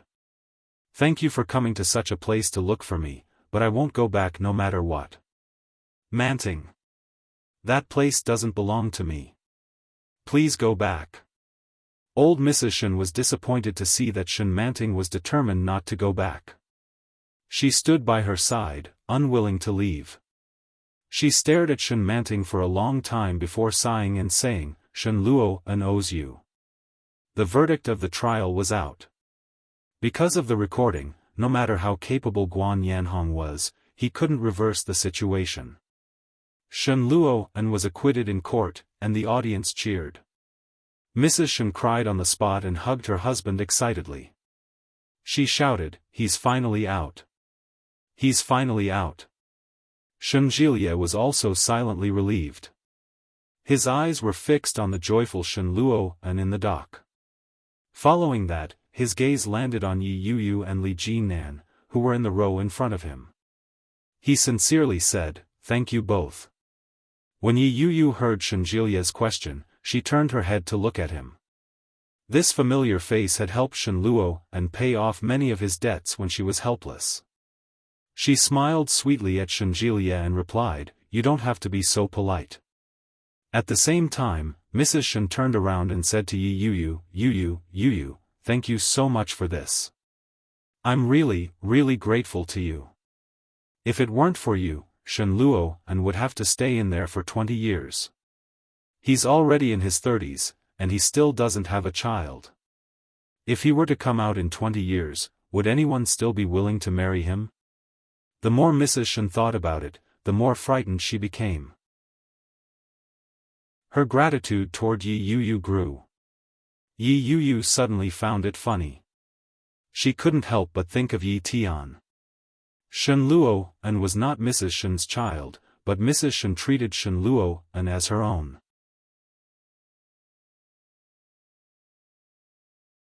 Chapter 1645. Yi Yu's emotions became even more complicated, but she was no longer sad. Looking at Mrs. Shen, Yi Yu smiled and said, "If it weren't for Shenluo and would be the one in there now. I should be the one thanking Shenluo and." As she spoke, Li Jinan stood up. His expression was calm as he looked at Yi Yu and said, "Let's go. It's time to return to Kingstown." "All right." Yi Yu stood up at the same time. She smiled at her former family members and said, "This is something I should do. Shenluo and wasn't a criminal to begin with, but he ended up in jail because he took the blame for me. Now, I'll take it that I've returned Shenluo An's favor. I don't think we need to meet again in the future. Yu, goodbye." Yi Yu smiled.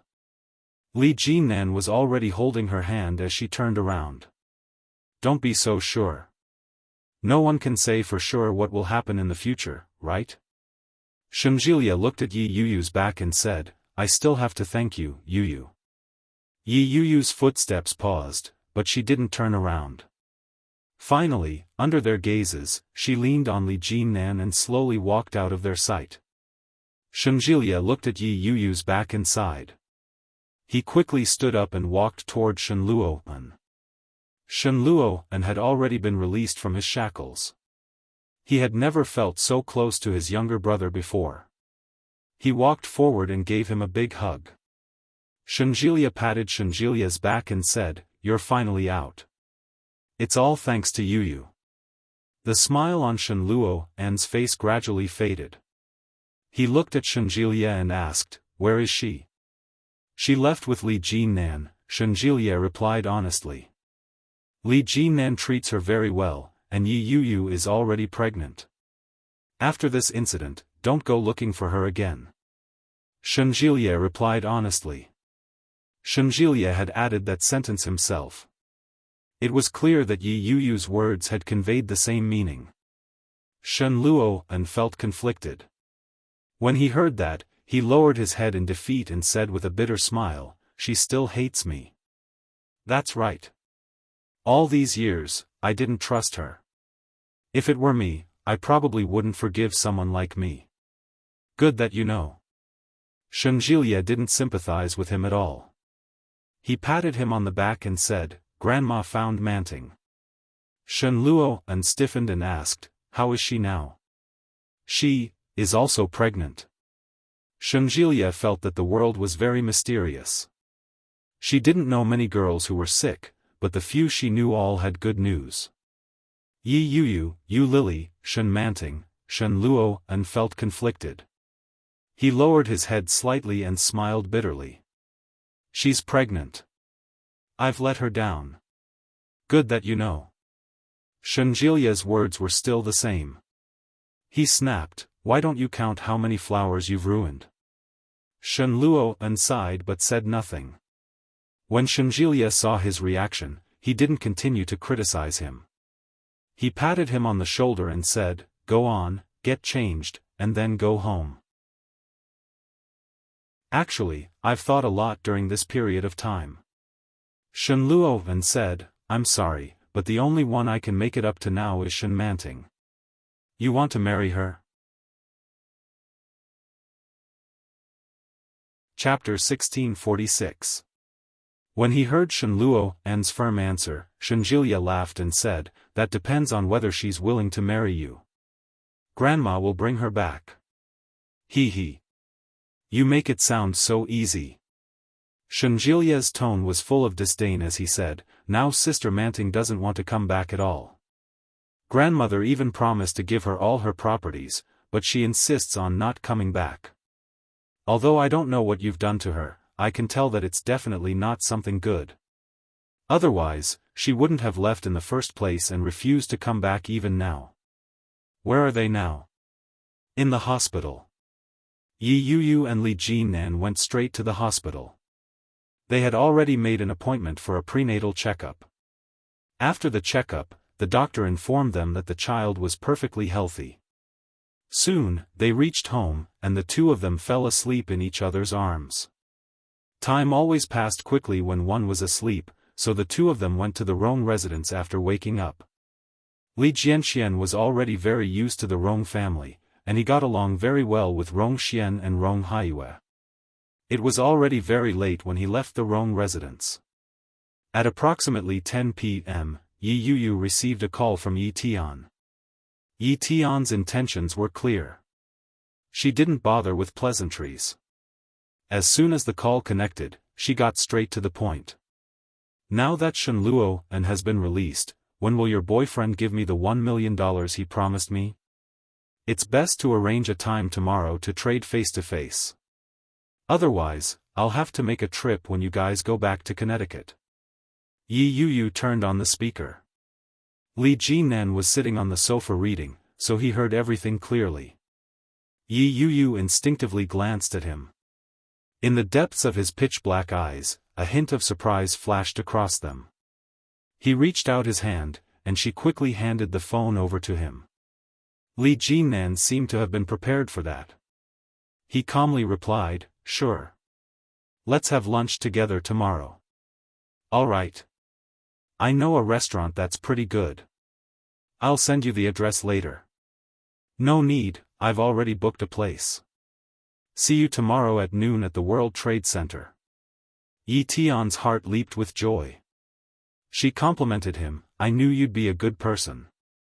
See you tomorrow at noon." When he heard that, he didn't reply. He handed the phone back to Yi Yuyu. She quickly bade farewell to the person on the other end of the line. She looked at Li Jinan and asked, "When did you make the reservation? Besides, how did you know she would look for us?" "I don't know," Li Jinan said casually. He closed the book in his hand. "But now I know. She just wants money. That's simple." As Li Jinan spoke, there was a faint smile on his face. Yi Yuyu curiously leaned over and whispered, "What do you want to do?" "Nothing. Let's go take a shower. Together? You go first."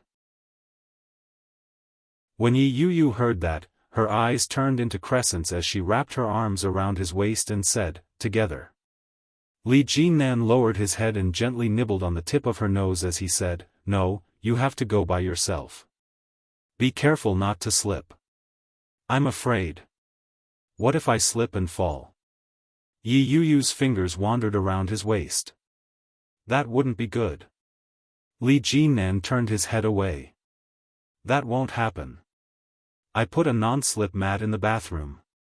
Yi Yuyu was speechless. From the looks of it, Li Jinan had come prepared. She planted a kiss on his lips and said, "I'm going. Help me warm the bed. Dash."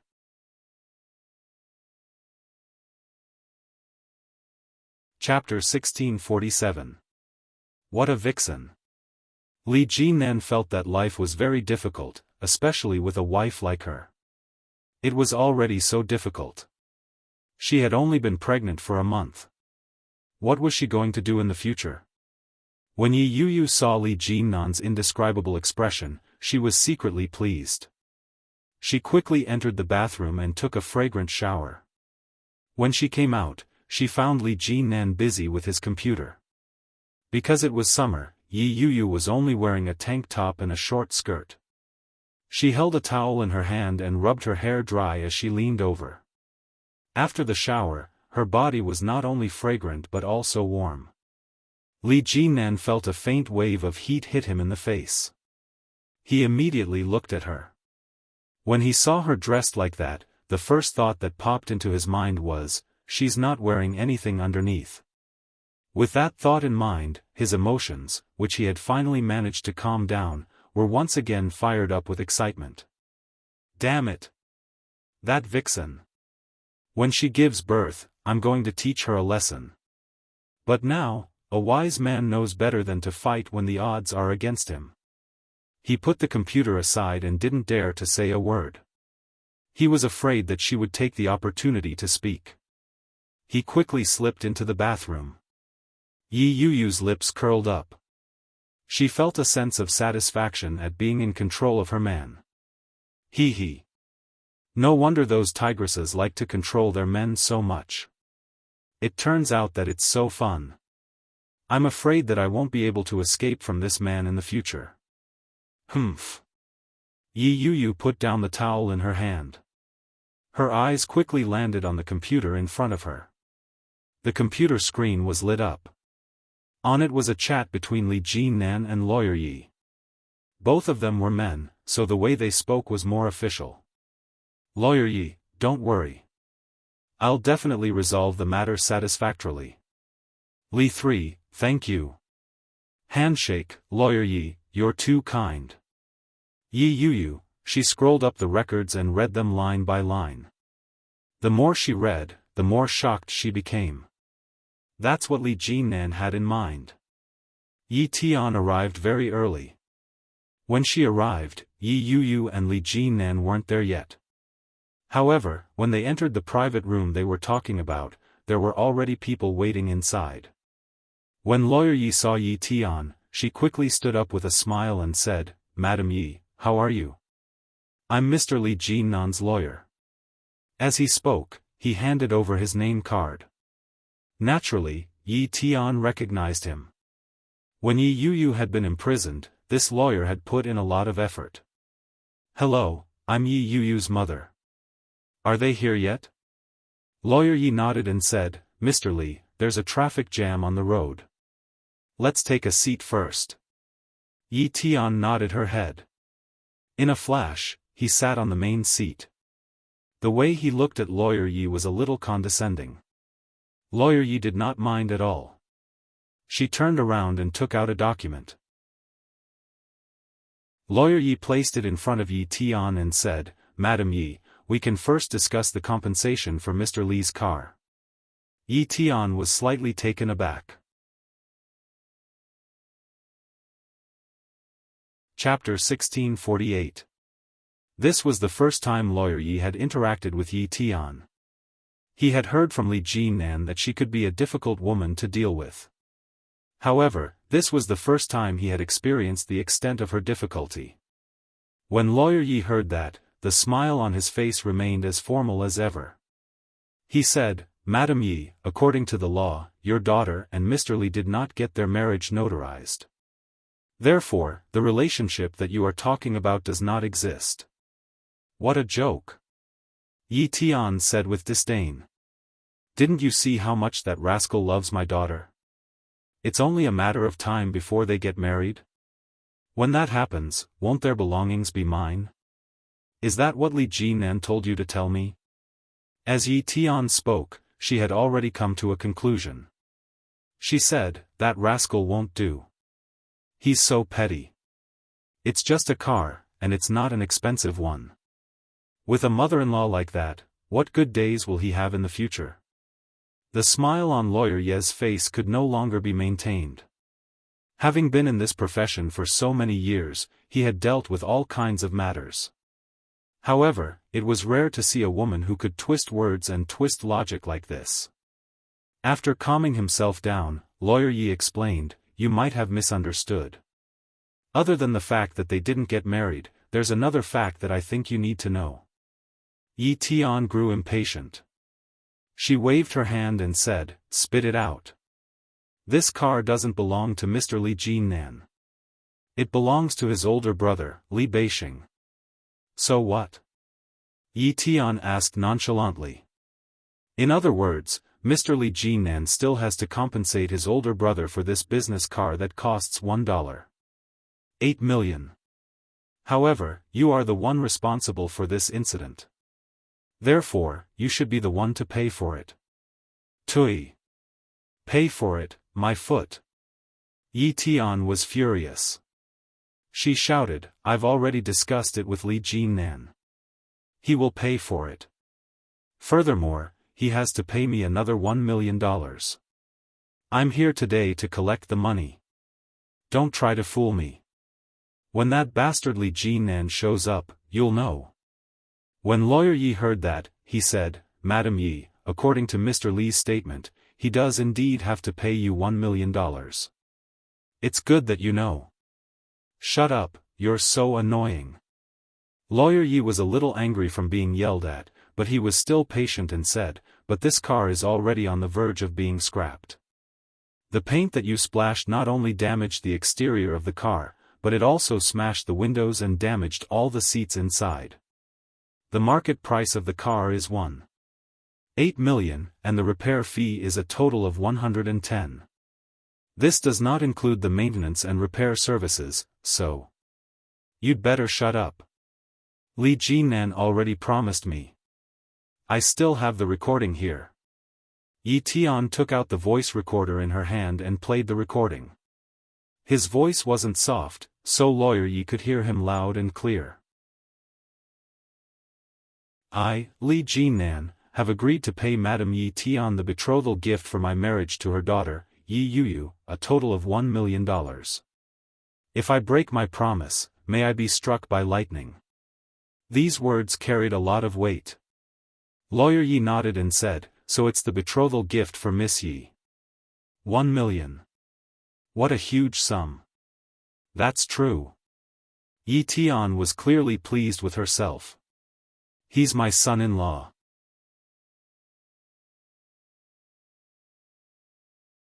Chapter 1649. That kind reminder rendered Yi Tian speechless for a moment. As if to prove her point, Yi Tian pressed the play button on the recording again. After listening to it again, she realized that Li Jinnan hadn't mentioned a single word about the car. Before Yi Tian could react, someone pushed the door open. Yi Yuyu and Li Jinnan were brought in by a waiter, who quickly left. When Yi Tian saw Li Jinnan, she immediately rushed forward and raised the recording pen. In a loud voice, she asked, "Li Jinnan, what's the meaning of this?" Li Jinnan had just walked in. Faced with Yi Tian's questioning, it was obvious that this woman had hit a wall with Lawyer Yi. However, he pretended to be confused and asked in surprise, "What do you mean?" Yi Tian immediately played the recording. When Li Jinnan heard it, he raised his eyebrows and retorted, "That's what I said. Is there a problem?" Seeing that Li Jinnan was obviously playing dumb, Yi Tian's anger flared up and she shouted, "You didn't mention anything about the car in that recording at all."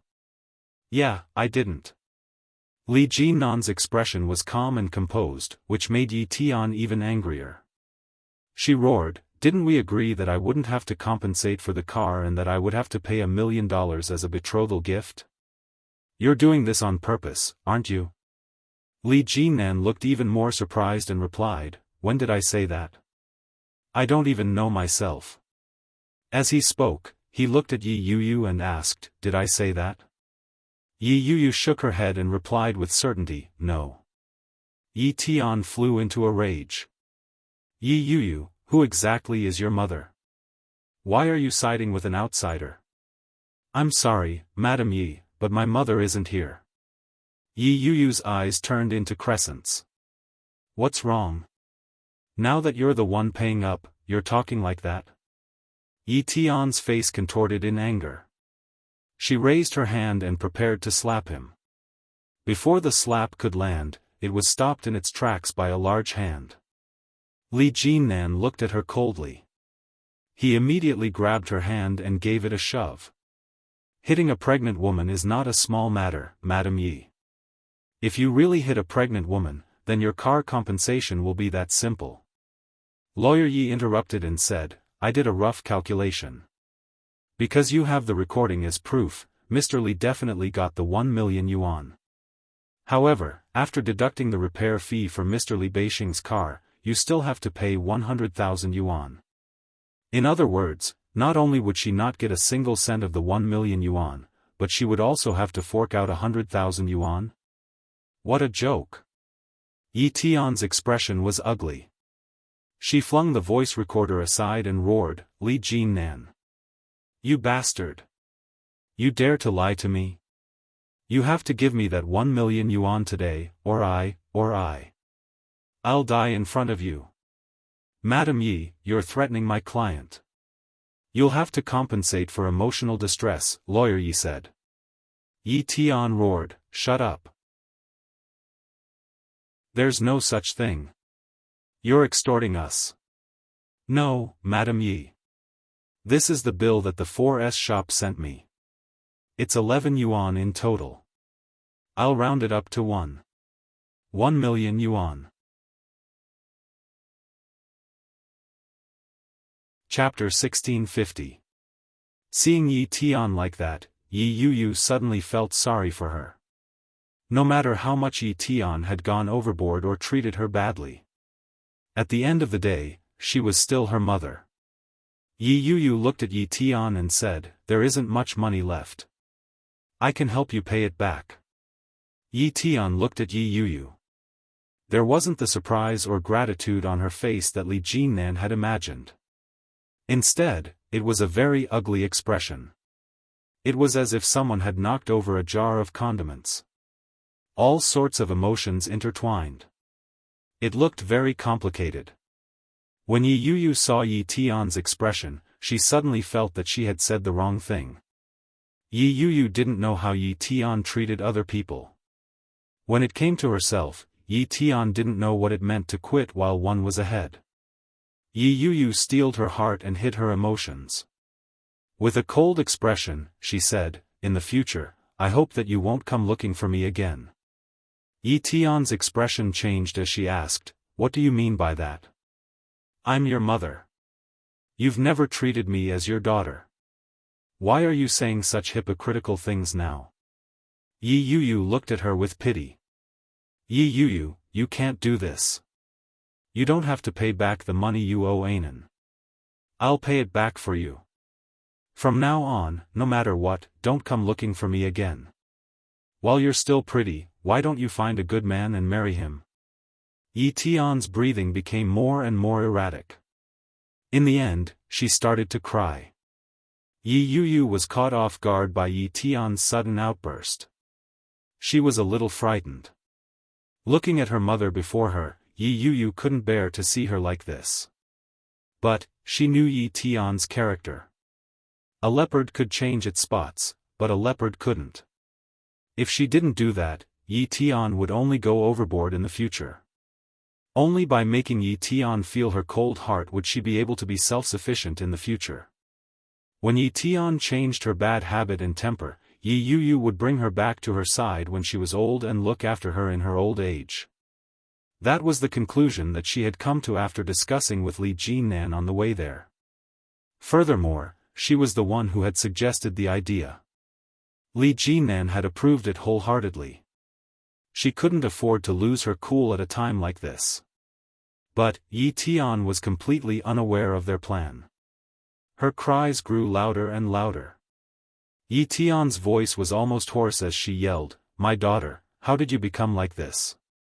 I'm your mother. Have you forgotten that when you were bullied at school when you were young, I went to avenge you? At that time, everyone laughed at me and said that I was an adult bullying a child. But I was willing to do it for my daughter. How did my daughter become like this now? Yuyu, my daughter. Yi Yuyu leaned against Li Jinnan. Her eyes began to burn. Finally, she said, Yi Yuyu. Mr. Li, Yi Yuyu said Yi Jinnan of Yi. And Yi Tian was Yi Tian. Yi Yuyu. Yi Tian of. All right, Mr. Li. I'll do my best. Lawyer Yi nodded his head and looked at Yi Tian with pity. But a pitiful man must have a hateful side.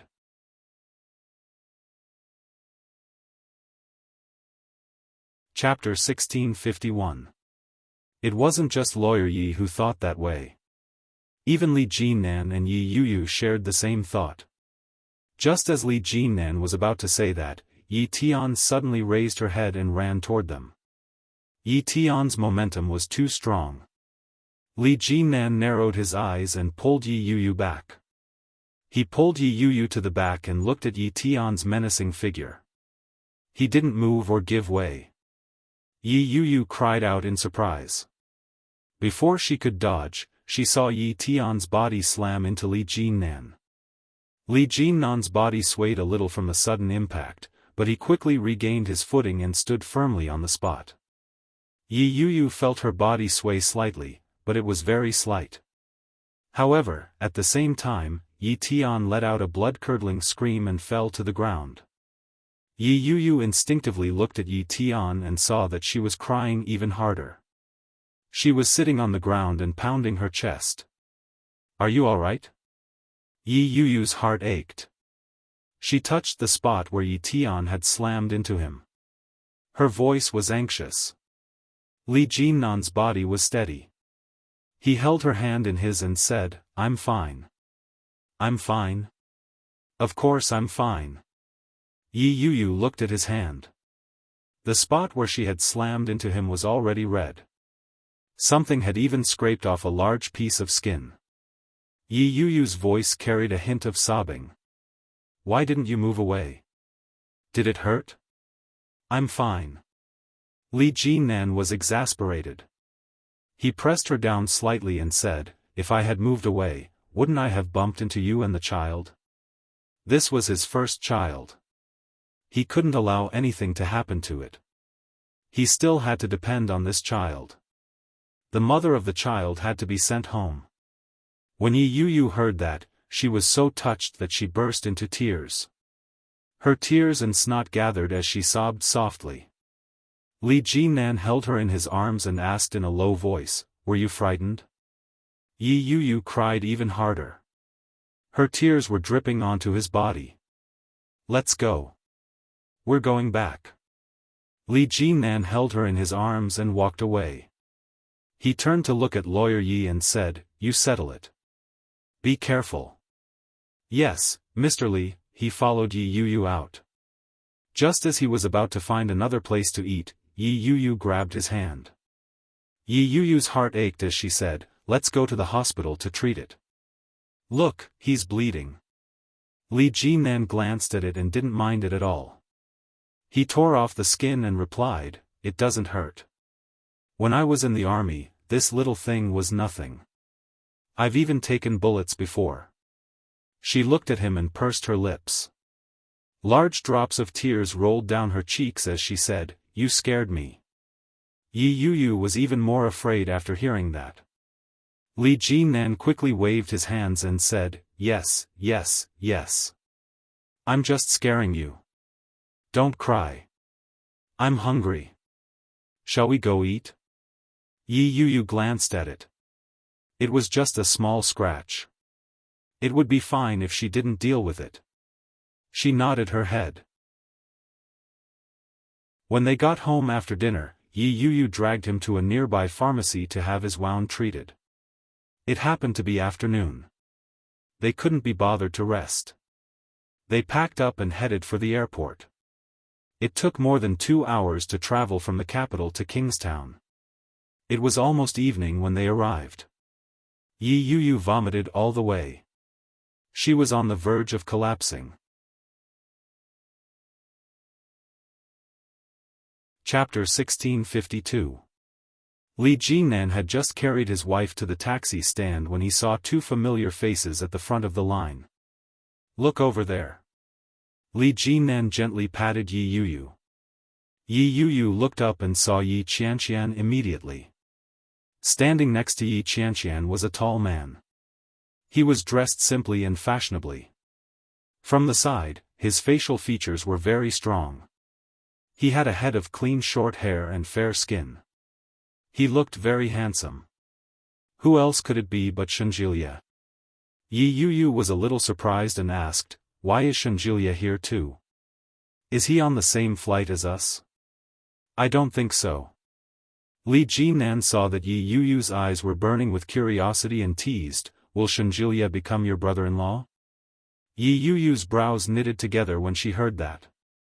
The thought of having to call Shenjilia brother-in-law made her feel a little weird. "I don't think so." Yi Qianqian was taking an afternoon nap when she received a call from Shenjilia.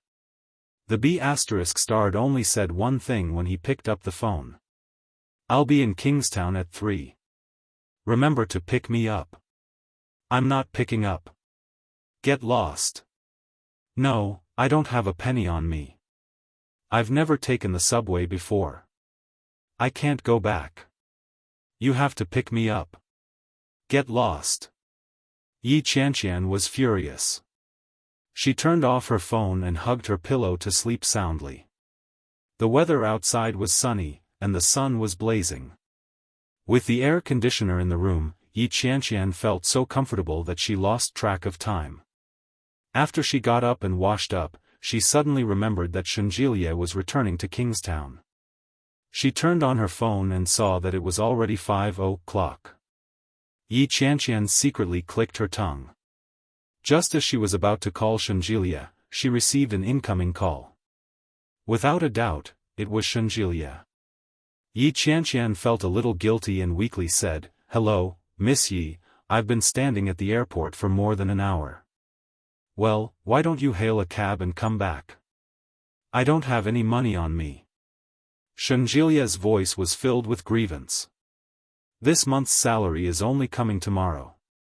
I'm free after I bought the plane ticket." F***ck. Aren't you from a rich family? How could you possibly rely on your salary to make a living?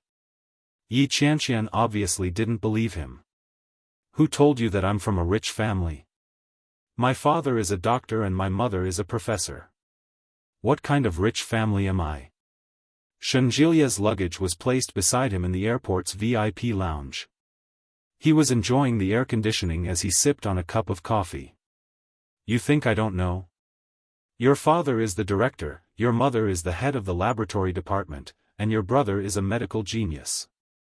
How could you not have enough money to take a taxi? I don't believe it. Hurry up and come back. If you don't come back, then forget it. It's impossible for me to pick you up. Don't be so heartless, okay? I really didn't. Besides, I don't know how to take the subway. I've never taken one before." Yi Qianqian steeled her heart and said, "I'm not going." She immediately hung up the phone. Shenjilia was rebuffed and felt a little defeated. The young lady in the VIP room walked over with a red face and said, "Mr. Shen, where are you going?" "I'm going to get off work soon. You can take my car later." "Ah. But I don't have any money." Shenjilia lied without even blushing. "It's okay. Let's add each other on WeChat. Just treat it as my taxi fare.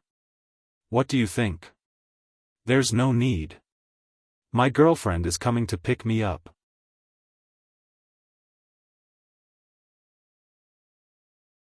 Chapter 1653. When the young lady heard that, she was disappointed and walked away resentfully. Shenjilia turned around and picked up his phone to bombard Yi Qianqian with messages. Yi Qianqian couldn't stop herself from being bombarded. She replied angrily, "You're so annoying. Which airport are you at?" "Nan." Yi Qianqian changed her clothes and quickly got up. When they arrived, they saw Shenjilia standing alone pitifully. He was carrying a suitcase, and his appearance alone attracted a lot of attention. When he saw that Yi Qianqian had arrived, Shenjilia immediately rushed over and said, "You're finally here. You almost killed me. Ouch, my legs." Yi Qianqian was a little embarrassed and said, "Let's go. I can't walk anymore." I've been standing for more than 2 hours. I haven't even stood for that long this month. Yi Qianqian replied, today is the first. Shunjilia greeted her with a smile and said, see? Isn't there nothing wrong with this? When she saw him jumping around so energetically, the embarrassment that Yi Qianqian had felt earlier dissipated. As they walked to the taxi queue, the two of them were planning what to eat later. When Yi Qianqian turned around, she saw a familiar person standing not far away. When she saw the person, Yi Qianqian's voice immediately stopped. When Shunjilia saw that, he turned his head to look as well. When he saw Li Jinnan and Yi Yuyu, he was shocked. He quickly waved at them and said, hey! What a coincidence! When Yi Yuyu saw Shunjilia's natural demeanor, she found it even stranger. Yi Yuyu nudged Li Jinnan and said, let's go over to them. Put me down, and I'll walk there myself. Li Jinnan acted as if he hadn't heard her and continued walking. The queue was quite long, so it took Li Jinnan some time to reach them. When he reached them, it was their turn to get into the taxi. The four of them shared a car. Li Jinnan, Yi Yuyu, and Yi Qianqian sat in the back, while Shunjilia sat in front. Sis, why are you at the airport? Yi Qianqian felt an indescribable sense of awkwardness from the moment she bumped into them. Apart from living together, she and Shunjilia were just ordinary friends. What would Yi Yuyu think if I told her that a girl had come to the airport to pick up a man? For a moment, Yi Qianqian didn't know how to respond. All she could do was laugh awkwardly and say, why did you suddenly come back? Why didn't you tell me? I could have welcomed you back. I already made a deal with GM Li. I'll treat you to dinner tonight. No one is allowed to fight me for it. With one look, Yi Yuyu knew that she was trying to change the subject. She subconsciously glanced at Shunjilia, who was sitting quietly in the front seat, and tactfully kept quiet. During the meal, Shunjilia naturally sat next to Yi Qianqian. Yi Qianqian naturally took the menu and placed her order. She didn't seem to mind that Shunjilia was sitting next to her. She pretended to ask casually, Jilia, how long have you been working in Kingstown? Oh, it's been a while. More than a month, Shunjilia said as he poured tea. Oh. Yi Yuyu replied. Did the company arrange for you to stay in the dormitory? Yi Qianqian stopped flipping through the menu when she heard that.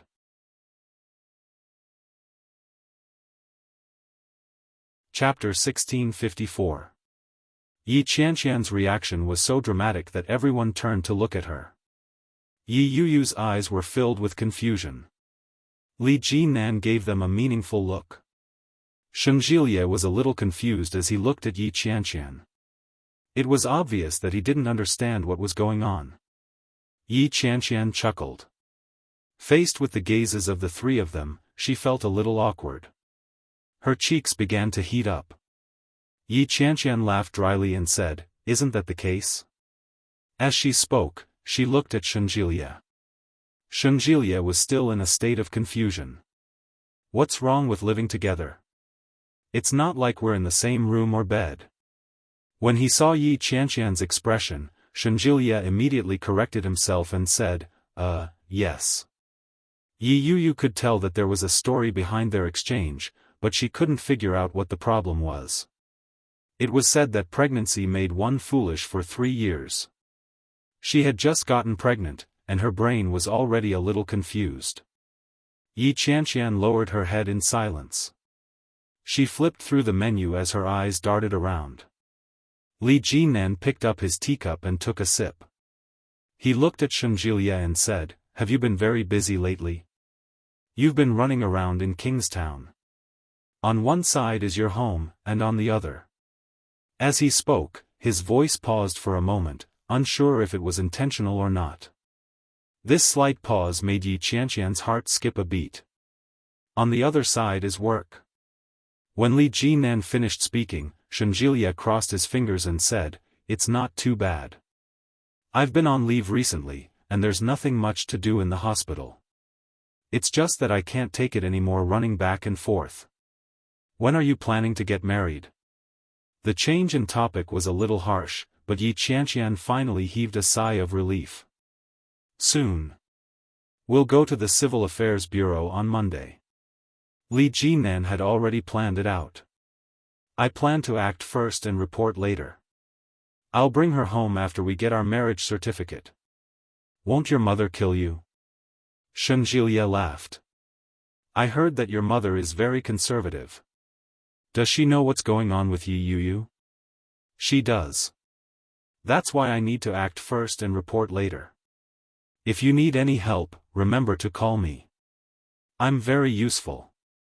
I can even pretend to be a dead body. He turned to look at Yi Qianqian and asked, Are you sure you can do it or not? Have you ordered the dishes? Yi Qianqian asked. Yi Qianqian's mind was filled with thoughts, and she didn't even notice it on the menu. When she heard Shen Jilie's words, her heart skipped a beat. Just as he was about to flare up, he sensed the gaze in front of him, so he suppressed his anger. She braced herself and looked at the menu in front of her. She frowned and said, Waiter. Let's order. The waiter quickly came over. After Yi Qianqian ordered a few dishes, Shen Jilie said, I'd like to have a steamed egg. Yi Qianqian had a look of disdain on her face. Steamed eggs every day. Won't I get sick of you? I just like it. There's also Yuxiang shredded pork. No. Even if you're not sick of eating it every day, I'll be sick of it. I want a dongpa pork and a bowl of olive soup, one for each person. Oh, right, do you have pearl vermicelli? Give me one. When Shen Jilie heard that, he turned to the waiter and said, Steamed eggs. The waitress seemed to know that Shen Jilie's words were useless, so she looked at Yi Qianqian. Sure enough, Yi Qianqian quickly said, Ignore him. That's all. Help me up faster. Okay, please wait a moment.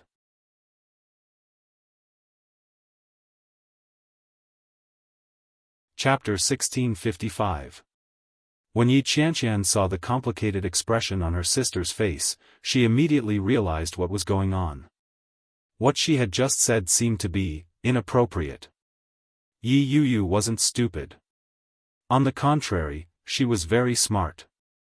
Her heart suddenly became uneasy. Yi Qianqian laughed dryly and said, Our company is close by, so we often eat together. You don't say, this guy's cooking skills are pretty good. It's a far cry from his looks. When he heard that, Shen Jilie was displeased. He immediately retorted, Hey, hey, hey. That's too much. What's wrong with my looks? I'm handsome, and I can cook. Do you have a problem with that? Yi Qianqian gave herself a big thumbs up for changing the topic perfectly.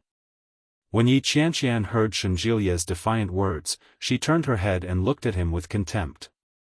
She sneered but didn't say a word. Shen Jilie was so angry that he felt a lump in his throat. He reached out and pretended to strangle her. But in the end, he couldn't bring himself to do it.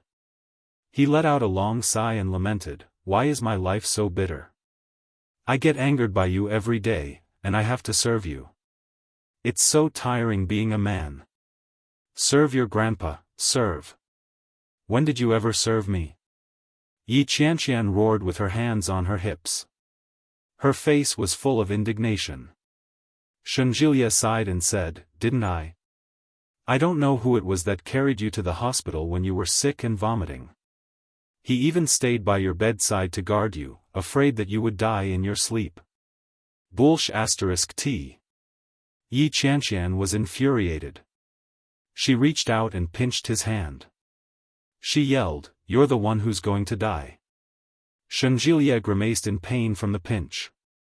He quickly said, Isn't this the saying that beauties are unlucky? The prettier they are, the shorter their lives.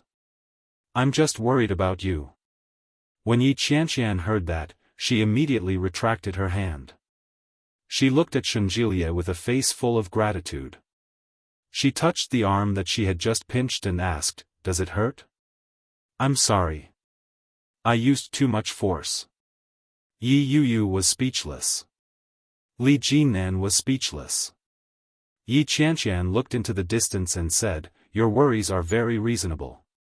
I feel that it's a blessing to have a friend like you in my life." Shen Jilier replied, "Are you serious?" Yi Qianqian's expression immediately changed, and she elbowed him. Yi Yuyu and Li Jinan couldn't help but laugh out loud. "When did you get sick? Is it serious?" Yi Yuyu asked as she picked up her teacup. "It wasn't a big deal. He just caught a cold and was dehydrated. He was on a drip for a day and was fine after drinking some medicine." Shen Jilier didn't think much of it. This guy's body is as strong as a bull. He's usually fine. F***ck, you're the one who looks like a cow. It's a good thing that I'm like a cow. I'm a man. You're the man. Shen Jilier replied, "Pfft. I've always been a man." Yi Qianqian glared at him. "Then you look like a woman. You're speaking incoherently. You just said that I look like a man. Don't you think it's inappropriate to change your words so quickly?" "I don't care, you're just like a woman." Shen Jilier waved his hands in resignation and said, "Fine, fine, fine. I look like a man, all right?" Yi Qianqian didn't hear him clearly. When she saw his cowardly expression, she smiled proudly and said, "That's more like it." Chapter 1656. Shen Jilia's smug expression infuriated Yi Qianqian even more. The waiter soon served the dishes, and Shen Jilia was in a great mood. "Hello, sir. Your meal is here." Shen Jilia picked up his chopsticks and said, "All right, let's eat. I'm starving. I waited for someone at the airport for more than 2 hours. Ouch, I'm dying from standing." Yi Qianqian retorted, "Tui. Don't you know how to go back yourself? What's wrong with you to insist on someone else picking you up? I don't have any money on me. Look, I was the one who paid for your medical fees. What's wrong with you coming to pick me up?" Shen Jilia spoke boldly and confidently. He held his head high and puffed out his chest. He didn't feel that there was anything wrong with his words. Yi Qianqian glared at him and said angrily, "Are you even a man? Does your future wife know that you're so stingy? D***mn, our door is made of wood. If I break it, we'll have to get a new one. How troublesome would that be? Besides, I was just casually mentioning it. How am I stingy?" Yi Qianqian sneered and turned her head to give him a look of contempt. She didn't say another word. "That's enough, both of you. How old are you? Why are you still so childish? What's there to argue about?" Yi Yuyu chuckled and picked some food for Li Jinan. "Try this." "Ouch, the sour smell of love." Yi Qianqian harumphed with a look of disgust. When Shen Jilia heard that, the food that was about to reach his mouth immediately changed direction and went toward Yi Qianqian's bowl. "Try this." When Yi Qianqian saw that, she immediately frowned and said, "Get lost. You're so dirty." Shen Jilia didn't seem to realize that he was being disliked. He smiled and picked up more food. As he picked up more food, he said, "I'm doing this to satisfy you.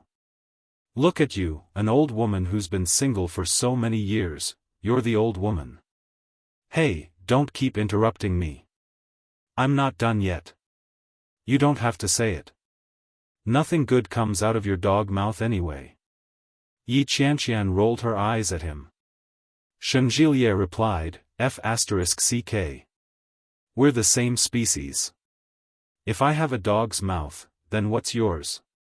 Shut up. This. Shen Jilia frowned and asked with a serious expression, "What kind of mouth is that?" Yi Yuyu couldn't help but laugh. Li Jinan glanced at them and casually asked, "Are the two of you living together?" Yi Qianqian's heart skipped a beat when she heard that. She instinctively glared at Shenjilia. Shenjilia wore an innocent expression on his face. He shrugged his shoulders in the face of Yi Qianqian's murderous glare. Yi Qianqian laughed dryly and asked, "Why do you ask?" What Li Jinan wanted to ask was what Yi Yuyu wanted to ask as well. When he heard Yi Qianqian's awkward expression, his eyes filled with curiosity as he looked at his sister. "I'm just curious. It seems like the two of you have a pretty good relationship." Li Jinan took a sip of the soup without lifting his head. "How could that be? You're thinking too much." Yi Qianqian lowered her head and ate a mouthful of food. Her gaze was somewhat evasive. "We just eat together occasionally." "Is that so?" Yi Yuyu didn't think that was all there was to it. From the looks of it, their relationship seemed to be pretty good. At the very least, it wasn't the first time they had bickered and teased each other like this.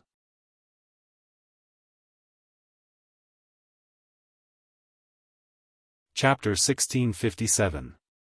But if Shenjilia and Yi Qianqian ended up together, then their relationship would be a little complicated. She was Shen Luo'an's ex-wife and Shenjilia's ex-sister-in-law. Although she married Shen Luo'an and didn't have a wedding, everyone in the Shen family knew her.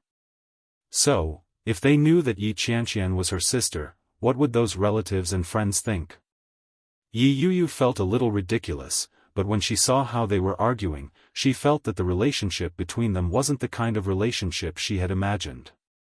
Their words revealed that they weren't a couple. Since they weren't a couple, how could they live together? Yi Yuyu was convinced by her own thoughts. After thinking about it, she quietly ate her meal. When Yi Qianqian saw that she didn't ask any more questions, she secretly breathed a sigh of relief. God knows, I was scared to death. Although I lived with Shenjilia, it wasn't a cohabiting relationship at all. He was just a landlord and a tenant. She didn't want to tell Yi Yuyu because she wanted to avoid unnecessary trouble. Yes, that's right. Yi Qianqian lowered her head and ate without saying another word. On the other hand, when Shenjilia heard that they didn't continue the topic, his heart was a little itchy. But if he said anything at this time, Yi Qianqian would probably explode. She quieted down, and the atmosphere suddenly became a little quiet and awkward. In the end, Shenjilia couldn't help but break the silence and asked, "Yuyu is pregnant. Do you still plan to go on a honeymoon after you get married?" This happened to be the key question. Yi Yuyu didn't know, so she looked at third brother Li Jinan had already considered it and said, "Yes, but we have to wait until the belly is a little bigger and the fetus is stable. We can then prepare for this when we can wait for labor." As he spoke, he looked at Yi Yuyu and asked, "What do you think?" "Okay." Yi Yuyu's heart was unbelievably warm. Yi Yuyu had never thought about these problems, but unknowingly, Li Jinan had already thought about all these things and had already made a decision. Such a man made Yi Yuyu feel very safe. Yi Qianqian looked at him enviously. She had never seen such a happy expression on Yi Yuyu's face. "That's great. Sigh, why hasn't my Mr. Right appeared yet?" She bit down hard on the rice in her mouth. Her heart was filled with grief and indignation. After the meal, they went their separate ways. Li Jinan hailed a cab with Yi Yuyu. Before Yi Yuyu got into the car, she reminded them, "Be careful on the road. Don't worry. I'll be here." Shenjilia patted his chest and promised, "I'll send your sister home safely." "Thank you, then we'll go. Goodbye." Shenjilia waved and smiled brightly. Just as the car carrying Li Jinan and Yi Yuyu drove off, Yi Qianqian turned around and punched him in the stomach. Shenjilia was hit so suddenly that he clutched his stomach and screamed exaggeratedly, "My God, you!" Of course, Yi Qianqian knew that he was faking it. Her punch wasn't enough to vent her anger. She yelled angrily, "What the F***ck are you talking about in front of my sister? You almost gave yourself away." He looked at her innocently and exclaimed, "What are you doing?" You didn't tell me that I can't tell her that we're living together.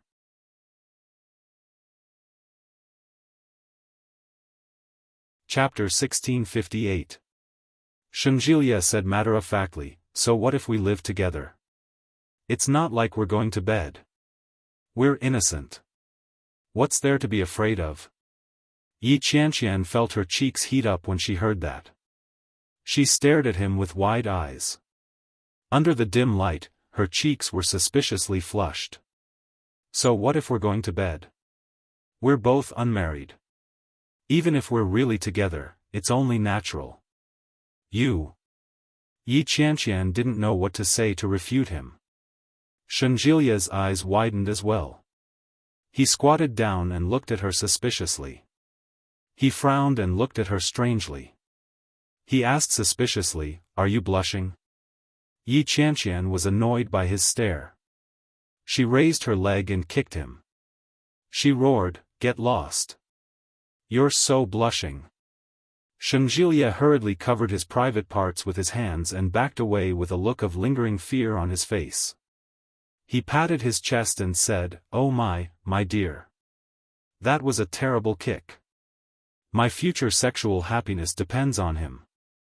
If you ruin it now, what will I use in the future?" Shunjilia was stunned. Yi Qianqian turned around and stomped away angrily. Her face was getting hotter and hotter. Her mind was filled with the image of him covering his private parts. If he took off his clothes, oh my God.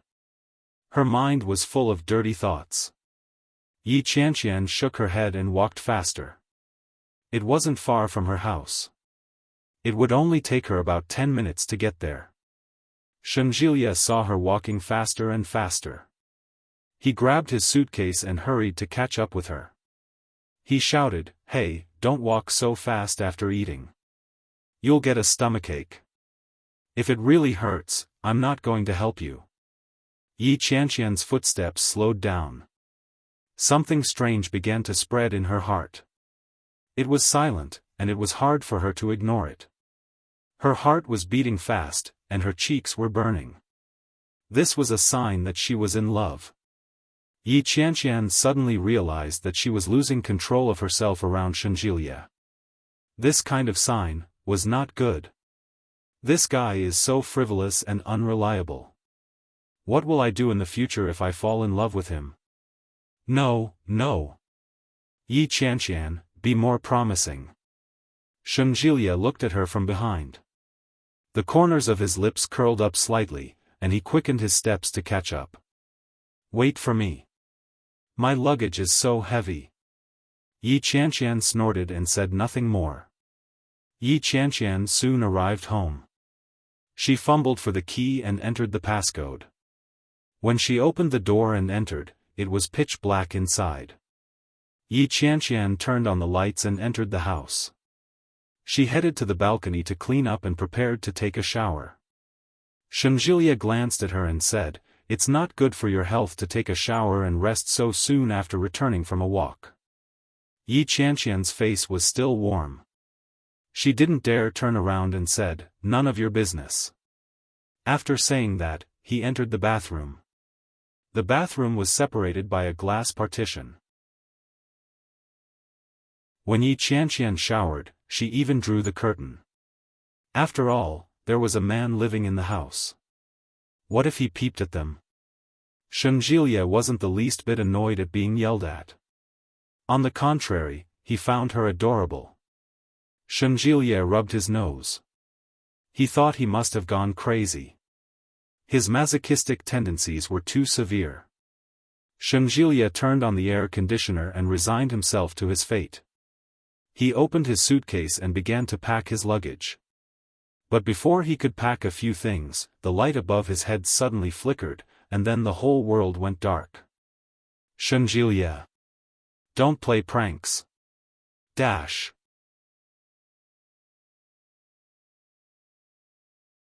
Chapter 1659. Shunjilia was completely innocent. He shouted helplessly, "Do I look like that kind of person to you?" Yi Qianqian heard Shunjilia's voice from inside the bathroom. She looked at the darkness in front of her and felt like she was about to collapse. In other words, a power outage? She was only halfway through washing her hair. There were still bubbles on her body. Was she supposed to take a shower in the dark? Is there a power outage? I think so. I'll call the property management. The glimmer of hope that Yi Qianqian had in her heart was completely shattered. Ever since she was very young, she had night blindness. When it was dark at night, it was difficult to see anything. Especially in the dark bathroom, Yi Qianqian couldn't even see her fingers in front of her. Fortunately, the power outage didn't affect the natural gas. Yi Qianqian washed her hair in the dark and casually washed her body. Then, she opened the bathroom door. Yi Qianqian didn't like to wear shoes when taking a shower. With one step, he stepped on the cold floor outside. The floor was wet and slippery. Yi Qianqian carefully felt for her clothes, but after searching for a long time, she couldn't find them. When she stepped on them, she found that she had stepped on a very elastic fabric. It was her underwear. Yi Qianqian was about to go crazy. It really was a perfect coincidence. How did the clothes fall to the ground out of nowhere? Yi Qianqian took a step back and bent down to pick them up. She didn't know what she had stepped on, but she fell back on her butt. Thud. Shengjilia had just finished his call to the property management. When someone came for maintenance, he heard a loud noise coming from inside.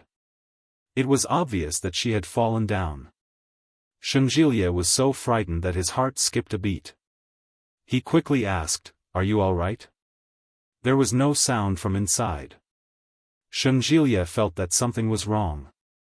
He took a few steps forward and heard the sound of breathing coming from inside. He reached out and knocked on the door. "How are you?" Yi Qianqian sounded like she was about to cry as she said, "I can't get up. My feet hurt." When she fell down, her head had hit the bathroom door heavily. It was a real pain. But it was her ankle that hurt even more. The angle of her fall was strange. Her entire weight was supported by her twisted ankle. Now, Yi Qianqian couldn't move at all. The moment she moved, she felt a piercing pain in her heart. When Shengjilia heard that, he knew he was in trouble. "Did you hurt your foot? Where does it hurt?" "Feet. Ankle. Can you stand up? Can I go in?" As he spoke, Shengjilia placed his hand on the doorknob. When Yi Qianqian heard that, she didn't have time to cry. She sniffled and shouted, "Don't. I'm naked." Shengjilia immediately retracted his hand. Scratching his head in annoyance, he asked, "Can you get up?" Yi Qianqian was about to go crazy. She sniffled and felt extremely wronged. He had never been so unlucky before. "What's with you? Can I help him up?" "Put on your clothes first. I'll go in and carry you later." Shengjilia looked around. It was pitch black. He couldn't see anything at all. When Yi Qianqian heard that, she looked around and inched toward the toilet. He reached out to pick up the clothes, but there was only a soaked underwear on the ground. The other clothes were nowhere to be found. How could she be so unlucky? "Yi Qianqian?" Shengjilia urged when he didn't hear a response. You're tuning into the Xiaofan's Wuxia Tales YouTube channel. Don't forget to subscribe and join us on this journey to catch the most captivating stories.